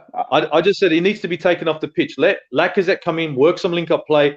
They're mates. Eventually, it'll start working its way out, and eventually, Aubameyang will probably make his way back into the squad. When they told me he was going to fucking Barcelona for fucking free, I go, okay, all right. If we're going to be doing shit like that, I want to tell you something. You see Lacazette. Lacazette is one of, like, he's smart, but he's not using his brain to the right thing, because, like, he's showing like all this energy, and whenever you scored, he's the first one to go celebrate. So everybody think that Lacazette is doing this great work, running around and all of that. But at the end of the day, you're not doing nothing. Like, we have a bunch of these players. I think Xhaka did that for like a couple years. Every time they scored, he was the first one to go celebrate. So people think that he was actually doing work, but he wasn't doing no work. It's liability. We have a bunch of these players that are pretty much just useless. And a question I want to ask you, do you think we should have spent 50 million on Ben White, or we should have had Saliba right now and go buy Basuma? How do you think we would have been? What position you think would have been right now? Oh, yeah, we would have been in a better position, of course. But the thing is, Saliba at the time, right? Yes. Was a gamble because we didn't know about him. I still think Saliba shouldn't have gone on loan. How much more do you need to know about him? Did you see what he was doing when he went out on loan?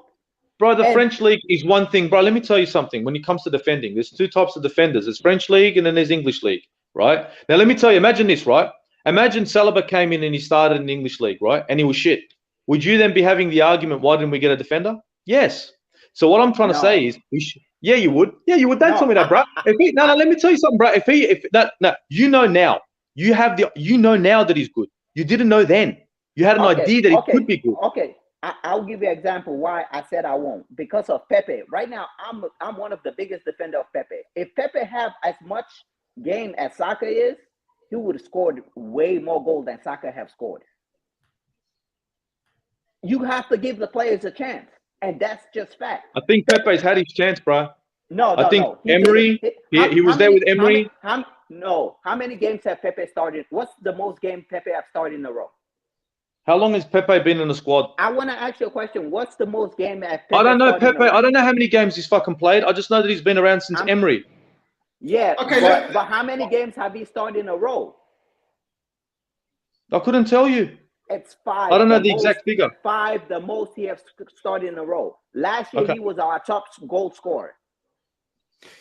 Jobinho, listen, I want to say one more thing, yeah? And then I'm going to get somebody else on. Thank you for coming on. I want to say this. Right. Listen, the reason why the Saliba thing doesn't work for me, yeah, is how can this manager say, oh, Saliba needs to go out on loan because he's young? Okay, cool. You bought Tavares, that's young. You bought Ben White, that's young. You bought Tomiyasu, that's young. Yet these young players that you bought, yeah, that we can all see need to go out on loan, how come they're not out on loan? You can't tell me that Saliba needs to go out on loan because he's inexperienced. But then when you have money, you buy inexperienced players. That don't make no sense. That's a double standard. Why is Tavares at the same age, roughly around the same age as Saliba? How come he's ready for the first team, but Saliba's not? If you say that Saliba needs to go out on loan, cool. Then when you get Tavares, or if you get a left back, or if you get a centre, I'm expecting you to get somebody in their mid-20s to late 20s, saying that this player is ready for the first team. But you bought inexperienced players, just like the player that you sent out on loan. That makes no sense. So listen, Jogbinho, thank you so much for coming. You're a real one. Thank you for your opinion. Thank you for the debate. I'm going to get on someone new now, but listen, bro, make sure you stay tuned and you're all right, bro. Much Any love, last man. words? All I gotta say is that Pray for a win. this could be like the best thing, because like I think that if we would have made Europe, it's the worst thing that could happen, because that's 2 more years of this football we could have been seeing. Okay. So that's just my opinion. Like a blessing in disguise, you mean? Yeah. Yeah. Well, thank you, bro. Thank you for tuning in, and I'll see you on the next one, bro. Safe. All right. Bye. Então, Francisco, I'm getting a bit of Portuguese flavor, isn't it? Então, I'm Portuguese. Então, tudo bem? tudo bem now. Tudo bem now. Listen, I can't speak in Portuguese because I know everyone doesn't Yeah. understand. How are you, man? How are you, man? Thank you very much for allowing me to be here. Okay, I saw the game. I have to say, I warned you at the start when you start the stream. Okay, the worries I have in Xhaka as the left back, having only Lokonga as the CDM with 2 number 10s in the middle of the park. I just thought, okay, this is a beautiful opportunity for Brighton to literally manhandle Arsenal's midfield. Look what happened. The first goal, okay, Xhaka is nowhere near. And after that, the cross, there's a massive gap. Trossard, big question. Who was following Trossard in that goal? That should have been Sambi because Xhaka was a left back. Yeah. Where was Sambi? Nowhere near. Sambi was in Australia. I said in the chat, Sambi would even struggle in the championship. He's not good enough. I swear, El Neni would have been better. You could see it. El Neni would be better than him. He's not good, but he would be this dumpster fire that Sambi was. Man. Francisco, are you an Arsenal supporter? Yeah, I'm a sympathizer. I'm a Benfica fan. Okay, because I'm from Portugal. Okay, so we can speak about Benfica because you know Benfica, I know Benfica, yeah? Yeah. Cool. We had a manager in Jorge Jesus, that came in, he won the league, then he went to Sporting. After Sporting, he went over to, I think it was Flamengo in Brazil. No, it was for Al Nasser, for Saudi Arabia or something. Yeah, depois ele foi para Brazil, né? Then it was for Brazil, Flamengo. Cool. He won everything at Brazil. He won the Copa Libertadores. He won the FA Cup of Brazil. He won the league. Yeah. He won everything. Comes back to Benfica. Yeah. Comes back after winning the league with Benfica. Yeah. Then he drops this shambles where we're not even in a title race. What do Benfica do?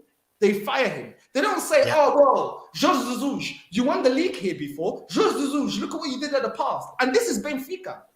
This is Benfica, a club that in England, they would say, no, they're not as big as Arsenal. They're not as big as Chelsea or Man United. You know what I'm saying? But look at the way that Benfica operate. If you don't win the league, out. Yeah. Bruno Lage, they're at Benfica, yeah? Yeah. You can win something. If you don't compete next season, out. Hua. Bruno Lage now at Wolves, yeah? Yes. So if Benfica can have that kind of mindset, why is our club cannot have this mindset here in England, in Arsenal? It's a joke, bro. I agree completely, Northside, because Arsenal has a history. I remember when I watched the Premier League, Arsenal was one of the teams that was fighting always for title with Invincibles, Bergkamp, Thierry Henry, Vieira. They have ballers. Now look at the state that Arsenal have. And I said in the chat, okay, I don't think Arsenal will go forward, not only with this team, with this manager, especially with this ownership. There you go. Thank you. Especially with this ownership. I said many times the Cronkies always saw Arsenal like a Gucci bag. It's just a lottery to get money. I love the way. I love that. That's perfect. Yeah, bro. A Gucci bag that they bought from Colombo. Yeah. Yeah. But it is symbolic. Here's the thing. Okay, Benfica, yes, they have the mindset. You don't perform, you go out. Jorge Jesus was 2 years of massive disappointment because when they came back to Benfica, we say, okay, he could be stubborn. He don't have rely on the youth, but he knows how to win the big games, how to win titles. He wasn't able. Okay, and this season he got fired after a series of situations regarding the other players. Again, the fact that Benfica was very short, okay, was very weak against our rivals, Sporting and Porto. And now we pretty much, and when the second happened, Benfica was fighting for cups. It was 4 points only behind 4 points behind in the league, and now we are out of the title race. We most likely we won't get the second place. We most likely get it third, and it's going to be the second season that Benfica is not going to win any title. Okay, and I'm bringing up Benfica to make the comparison. Why is Benfica always run to win the league or you're out, and Arsenal are not? Why?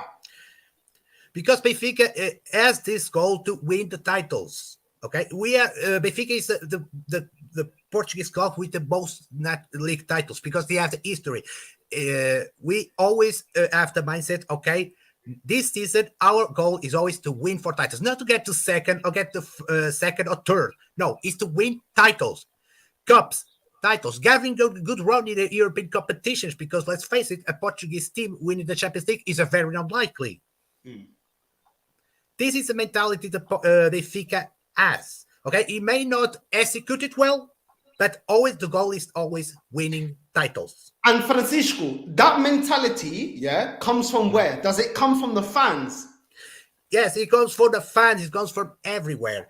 The fans always, and I know for sure, I don't really join this season. I was very critical, but I can see fans from Benfica who also thinks like me that this season was a complete other rubbish. Okay, the only thing positive is like we have a decent run in the Champions League. Okay, we was most likely going to be eliminated by Liverpool, who is a fantastic team. Okay, let's face it. But we don't settle for such a good run in the Champions League. We wanted to win titles. We wanted to win the brag about because we have the best team in the Portuguese league. Period. And what I'm seeing from some fans, okay, from Arsenal, they're fans that are like you, Northside. Okay, they are ambitious. They don't settle for less. Okay, they want the Arsenal winning, fighting for titles, not for the fourth place. I don't get this mentality. Okay, a club like Arsenal should fight for titles, not for fourth place. But there's this mentality. There's mentality for some reason. Some fans that the fourth place is acceptable. So I think, okay, I don't get that. Okay, if you support Arsenal, okay, Arsenal, okay, a club with the history that they have in the Premier League, okay, you should always think Arsenal should fight for titles, not for a fourth freaking place. What is the point if you're going to get fourth place, okay, especially with this squad that is limited? If it got even weaker after the January market, I said it before that Arsenal would pay for the mistakes that were so many in the January market. Look what happened. 2 back-to-back losses. One against Bristol in Selhurst Park, and now at home against Brighton. The fans don't demand more. You know, luckily, Guna demands more. You, Francisco, demand more. I demand more. But we're the minority. The minority. You know what they're gonna say? Do you know what? I had one comment in the comments. Yeah. Oh, the fans are blaming it on injuries. Every club has injuries. Why did we let Chambers go? Why are we loaning out players that get into the starting line? Guendouzi, as it currently stands, get into this midfield. Saliba gets in over Ben White. Do you know what I mean? Aubameyang gets over right now over Lacazette. But there are other clubs, not at Arsenal. There are other clubs. How does it make sense? It doesn't make any sense. Every season loses their best player, or every 2 seasons loses their second best player, and they still compete in their league. And you may think their league is rubbish, but the fans don't accept it. Only here in England do Arsenal fans accept this crap, and I'm sick and tired of it. Always looking for the excuses. I look at what happened in Benfica. I never hear Benfica fans saying, "Oh, it's the referee." They look at it. Look, the scandal they had with the president of Benfica. Yes, the scandal. They look at the Jorge Jesus, the manager, and they say these two are not good enough. Get them out. Arsenal, it's the referee. It's injuries. It's this. Oh, we can't compete. Man City have money. I mean, Guna, what's going on? You are one of the main people that I know always talking about the ownership, but you're the minority, bro. Me and you are the minority. Francisco, you're the minority. Yeah. The reason why is because it's the ownership and everybody, and it's this culture, right? The culture that we have now is a lazy culture, right? And everyone's looking for the easy answer. Everyone wants to be spoon-fed. They want to push a button and the food comes out. So instead of looking at the real problem, the Cronkies, which is the bigger problem, they look for the easier problem. The problem that everyone has is with Arteta, right? Okay, who hired him? Oh, we won't go there. Arteta does this to you all day. You blame Arteta, but they're fucking playing with his strings. This is their apprentice. They hired him. Right? Yet everybody says Arteta out. That's fine. Let's get him out. Let's get him out. Arteta's gone tomorrow. The problem is your owners aren't ambitious. So they need to find a person who will defend them, take the limelight away from them, right? And just say, yes, sir, I'll work with $20. That's what they are looking for. And in the end, all that's going to happen is that person will run their contract for 2 years, get paid, because that's their job, get fired, and the door will keep spinning. And all that's going to happen is all the fans are going to sit there and say, it was Arteta. It was stupid that we got next. It was Potter. It was this, it was that. But instead, not looking at the real problem. The disease in our club is your owners. They said it when they bought us. We're not buying this club to win trophies. If that isn't a fucking red flag, right, you're in trouble. They bought us because of our history. They bought us for our success, and they have been milking it ever since. They've been marketing it ever since. Arsenal is run like a Walmart. They market. They make sure all the fucking jerseys are there. They make sure as much as they can sell is there. And you know what they do? They make sure there's fuck all staff or good staff or competent staff. So that way they sell, make money, and continue on their merry way. But the fans don't want the tough answer. The fans don't want the real answer. They want Arteta out, Arteta in, because that is what is trending. What's trending is the manager in or out. No one's talking about the Cronkies because they've managed to make sure that everyone focuses on this idiot. Get rid of him. Get rid of him tomorrow. Get rid of him tomorrow. And then dream for a world-class manager. Because nowadays, our history doesn't mean shit. The manager that comes in doesn't want to tarnish his fucking legacy, right? And 3 years wasted with a club that has no desire or passion. I mean, listen, I'm going to ask both of you the same question. Francisco, where do we go from here? What do the fans need to do for us to get back to the level that we were in Highbury? What do the fans need to do? Okay, most of all, they need to wake the freak up. They need to wake up for this situation.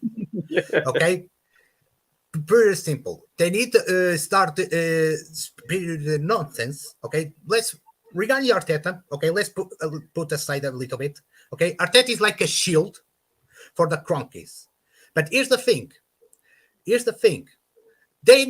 Arteta don't even need to be the shield because most of Arsenal fans are such. they are already like sheep. Yeah. They're mostly like sheep. They need to wake up this situation. You cannot accept this kind of situation. Do you think this Arsenal, as a whole, at the moment, do you think that he has what it takes to fight against Liverpool, against City, against, for example, Man United is also in the dumpster fire, but they're going to be better next season. Newcastle, they have Arab money. Yeah. Arab money. Like the Leicester, having a poor season, but they're going to see what went wrong, and they're going to improve their squad as well. They may lose players. So Arsenal is in a very big predicament at the moment. Okay, if the fans do not wake up and understand that the Cronkies, okay, the problem is not Arteta. Arteta is not a part of a problem. The bigger issue is the ownership, okay, that made clear that they didn't buy Arsenal to win titles. Okay, it was in plain sight. Plain sight. He didn't say it in an indirect way. He said straightforward. Okay, we are not buying Arsenal to help Arsenal to win titles. And apparently we have to repeat that part, or you have to tell it time and time again to make people understand. Okay, I know Fuad also is a regular here in your show, Northside. Okay, big respect for him. Okay, he said that if Arteta doesn't finish top 4, he should be fired. Okay, but I hope that Fuad also understands. Okay, the ownership. Okay, he also perhaps the biggest problem. Oh, he gets it. He was on my show when I discussed this, and I broke down exactly how it works. Dollars and cents. He gets it. He gets it. He gets it, brother. Yeah, no, in that aspect, no, he does get it. I'm going to read this comment, and I'm going to post the same question to you, Gunnar. Vamos, irmão. Happy that you've reached 1K. Vamos to 10K. Escritos, just a little contribution to support your great work on this channel. Don't ever lower the standards of this great club. FC Arteta, the fraud, the F out. Big up to you, bro. Thank you so much for my second donation. I really, really appreciate it. That's very, very kind of you. Very kind of you. Ozzy I'm going to pose the same question to you. Yep. We already know that the ownership is the problem at this club. Yep. They are the main problems at this club. What can we do? I know you don't live here in England. What can fans like me, Francisco, I don't know where you live at the moment. What can fans that live in England, what can we do to make a change? Because Turkish LDN is way bigger than me. I'm minuscule in this thing. I've literally only been doing it for a year. What can people like me that live in this country, what can we do to raise the standards? Honestly, people that are living in the UK right now, I know you guys have all got your season ticket, right? It's your choice to buy it, use it, and do as you please. But empty stadiums say a lot of things. Empty stadiums say, I'm not fucking happy, and I'm not happy with this shit. Now, I know I want to go to football. Do you want to keep going to this football? Or do you want to go to the football that I used to go to or actually watch? Now, if you want to really support your club, you're paying money now to see bullshit football, right? Watch it at home. You want to keep your membership, keep it. You're not going to, whether you're there or you're at home, it's the same shit. Don't go. Leave the Emirates empty. They built the Emirates so they can get bodies and numbers and get more money, right? They didn't build it for success. So let the Emirates stay empty. If you really want to change, just sit it out. Sit it out. No Cronky out. Just sit it out. Sit it out. There's no point. Sit it out because you guys aren't going to get together with Cronky out stuff. Sit it out. The easiest answer. So you don't have to do anything. I'm not telling you to go and get a banner and this and that because that's asking too much because Turkish tried that. I'm saying the lazy approach. Don't go. Sit at home. Watch it at home. All right? And if all of you do that and the Emirates is fucking empty and empty and empty and empty, how good is that going to look? How many banners do you think we can hide the Emirates with? Just like Manchester City do when they got empty seats, they put a little Manchester City banner. How big are the banners going to have to be? They're going to have to cover the whole fucking Emirates if none of you guys show up. If only the away support show up, that's going to say a lot. Cardboard cutouts, like in COVID time. Yeah. That's all you can do. That's the easiest, laziest approach. Because if I tell people tomorrow to band together, and you should, forget about Arteta in and out. If you band together and I ask you guys to go out there and Kroenke out, you won't do it. I know you won't. You won't. It's too much work. So let's get easy. Easy answer is Arteta out, Arteta in, whatever you want. Easy answer to this problem: don't go to the game. And I guarantee you, when they've got the Premier League in Australia playing, guess what the commentator's going to say? Emirates Stadium empty as, dead, quiet. They'll think it's COVID. I'd rather that, and I'd rather see that stadium fucking empty, so the Kroenkes can realize that now you've just tarnished their brand, because it's about exposure, brand. If you can tarnish that, in the end they'll look at it and say, maybe we're not going to start building up our overall dollars and cents investment. That's all you can do. Do you know what's funny about that? Yeah, I was doing the Watchalong when I went to the game against Watford and another game, 2 games. Yeah, I didn't go to the game. I did my video on here. I drove to North London. I'm from around North London. I drove to North London to the stadium, and then I only went through to do the interview. I never paid for a ticket. So when I went on AFTV, I just used it to get the message across that fans like us do exist and we want more. I never paid to watch the match. They don't know that, but I never actually paid. I just went on there to use that platform to get, for more people that watch AFTV, which is the biggest platform for Arsenal. Oh, yeah. Yeah, it is massive. We want more, but I'm not going to pay. I drove down after to then go and then do an interview. And I agree with you. Like, for me, yeah, the last match I went to, my girlfriend bought me for my birthday, 31st of August, my birthday. She bought me a ticket to see Unai Emery's first game. I think it was about Man City. And I wanted to walk out, yeah. It was a gift, so I took it. And I know why she did it. She knows I'm an Arsenal supporter. Both of us support Arsenal. I was there after 30 minutes, we were losing. I wanted to walk out, only because it was a gift that I stayed. Because I'm not paying for no game. I think the last game I went with was a friend that's a Sunderland supporter. That was probably like 10 years ago. 12 years ago. I don't pay for match. That's why when you ask me, how much is a season? I don't know, because I don't care. I do not care. And the great thing is Francisco's just like me. He has a Portuguese club that are always about winning, and he knows the mentality. And the Portuguese they can be very toxic. When things go wrong, well, I wouldn't say toxic, but they demand a lot. When Sporting didn't win the league for, I don't know, almost 20 odd years, they didn't win nothing, They were always like, get the manager out, get the president out, get the owner out, get this. They don't care. But here in England, we have a culture now of accepting mediocrity. We've seen the same thing with Man United. They accept mediocrity. I remember my uncle, because Portuguese people, they're horrible. Francisco, in the Portuguese CAF, if your team is rubbish, they will take the piss. Yeah. This is your Arsenal. What? This is your club, This is the manager you like. They don't win nothing. They're uma merda. Here in England, most of the Portuguese want to support Chelsea. You know why? Because Chelsea are buying Portuguese players. They were winning. And if you supported Arsenal, fans on that like Arsenal, you think, that I'm harsh or least harsh? Go to the Portuguese cafe around your area, and see how they speak about Arsenal. They speak like Arsenal are merda. Francisco, they're harsh. Yeah. Dude, they show no mercy.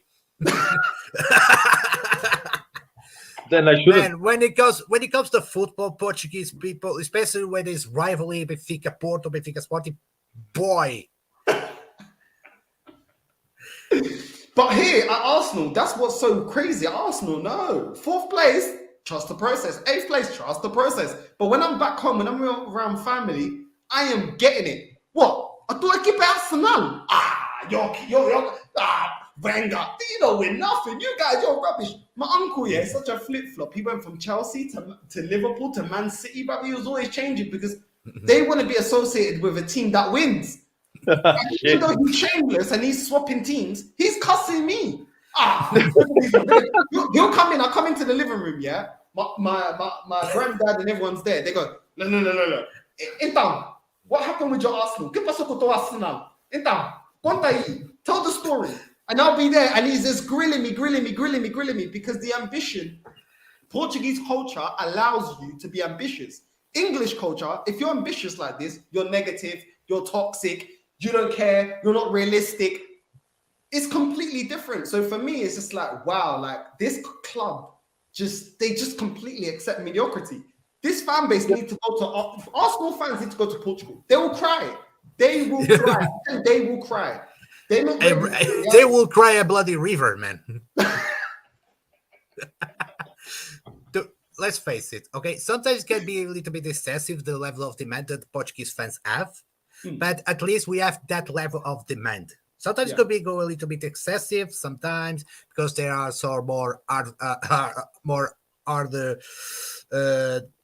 there are supporters that really are more fanatical, okay? Sometimes it happens, but we have that level of demand. At least in the Portuguese clubs, because the majority belongs to the fans. We can vote what president do we want. England is a little bit more complicated because you have the ownership situation, and the ownership is a little bit harder to make your message go through. But like Jose said, the best way you can do it, the lazy way, is to eat really where they're hurt, is in their wallets. I mean, Francisco, you remember, yeah? And I'm making this comparison to show no one calls Benfica fans toxic. No one calls Barcelona fans toxic. No one calls Real Madrid fans toxic. So why is it only toxic when we demand more at this club? Why? Sporting fans went to the training ground. The players got attacked, which is why some players left on a free. Francisco, you remember that, yeah? But they're not toxic, yeah? I don't think that that's acceptable. What I'm saying is the fans care. What's it going to take for Arsenal fans to care? Because we used to laugh at Liverpool. When I grew up, Liverpool didn't win anything. I was born in 92. I'm 29 years old. Liverpool, I didn't see them win nothing, yeah? And look how long it took for them to get it right. At Arsenal, we're heading down the same route. 20, 30, 40 years till we win another league title. It's ridiculous. It doesn't make any sense. Like I said, we agree. Okay, there's a culture within the Arsenal fan community. They said there's resignation with this situation. You should not be resigned. You should demand.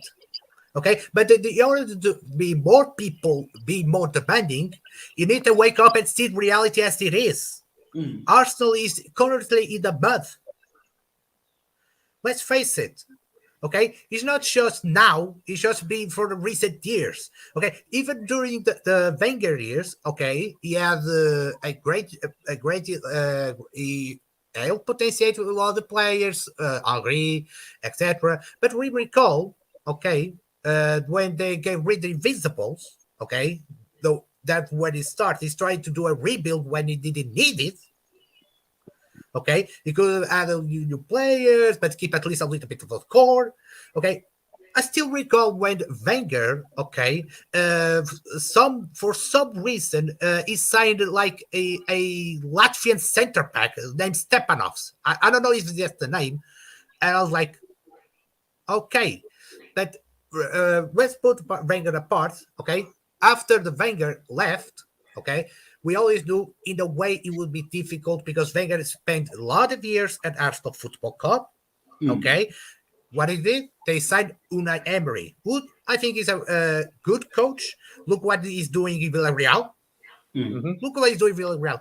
With the sheep squad, he went toe-to-toe with Bayern Munich.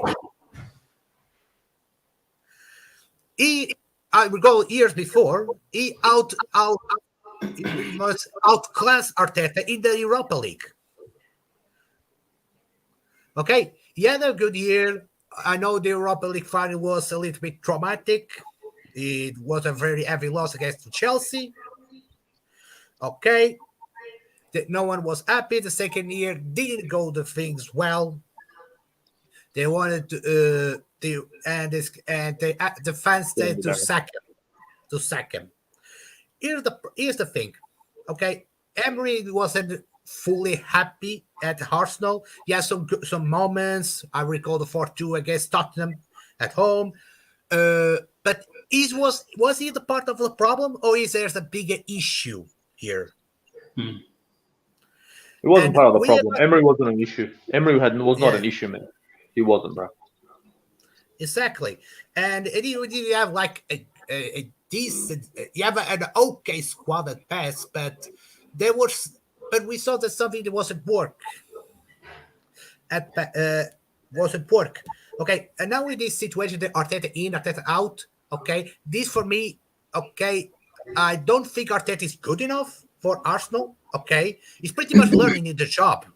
It's pretty much learning the job, and Arsenal needed a guy with more experience. Okay, a serial ball winner. But unfortunately, under this ownership, Arsenal won't get that manager. We are pretty much the Pep Guardiola's coffee boy. It is. What is this? What experience that Arteta had? What? Being the assistant coach for Pep Guardiola? God damn it. Lampard, before he even went to Chelsea, at least was learning stuff in Derby County. Francisco, the manager that won the league with Sporting in recent years, Ruben Amorim, he's a Benfica player. But he went and did his trade somewhere else. So now if Benfica get him, okay, all right, now he's, a manager in condições, a proper manager now. He's ready now. You know what I'm saying? But he was a player for Benfica, a player that won titles. Arteta never won titles here. He was part of a squad that was successful. But he doesn't get straight into the Benfica as a manager, not even as an assistant. He has to go learn his trade somewhere else. So if we can do that, if Benfica can do that, why is Arsenal not? And I make the comparison, because if people in England think that Benfica, that's a Portuguese league, that's a farmers league, how can they do things properly and we can't do things properly? How can their fans demand so much and our fans can't demand so much, but we're a bigger club? How? Because let me say this: Benfica might have less money. Yeah, I went to the Benfica tour. I went to renew my passport 2-3 weeks ago. We went to the tour. My girlfriend saw the trophies: 37 league trophies, 20 odd Portuguese FA Cups, the Taça de Portugal, two Champions Leagues. How many have this club have? And that was with a fan base, that their club earn less money, and in a league that people do not respect. Because I know it over here. People don't respect the Liga Portuguesa. They don't even respect the French league. How can they be so successful? Let's go through Arsenal trophy hole. How many leagues have we won? How many Champions League have we won? With this fan base, accepted mediocrity. And that is the comparison I'm trying to make. That is the comparison, because when you actually go toe-to-toe in terms of trophies won, Benfica are a lot more successful than Arsenal. But the super fans don't want to hear that. I want my club, I want both my clubs to be successful, but I want Arsenal to be successful. I want Arsenal to be successful. I want Arsenal to be in the pinnacle of Barcelona, Real Madrid. But we already know it's not going to happen. Listen, I'm going to wrap it up. Ozzy Guna, what's your last words, bro, before we wrap up? We're a top 6 team, guys. That's what we are. We're a top 6 team. We always have been. We always were. Don't get down too much. But if you want to see change, don't go to the game. There you go. Francisco. Okay. Pretty much simple. Top 4 is out of the window for Arsenal. Sorry. No disrespect for Arsenal, but we have to talk reality as it is. Losing back-to-back the way that he did, okay, I'm sorry. Okay, I'm sorry. Your Arsenal top 4, forget it. And if you want, in this case, for Arsenal to make move forward, okay, or either wake up, the majority wakes up for the situation that Arsenal is, or this ownership, it was going to put this club in the mud. Okay, I'm gonna now watch the game of Portuguese league. Okay, with Benfica, with not being in the good shape this season, but they have ambition. Regardless, okay. Northside, Aussie, thank you very much for letting me join you in. I wish you all the best. Anytime, bro. Listen, on that banger, we're out. Let's go. Catch you.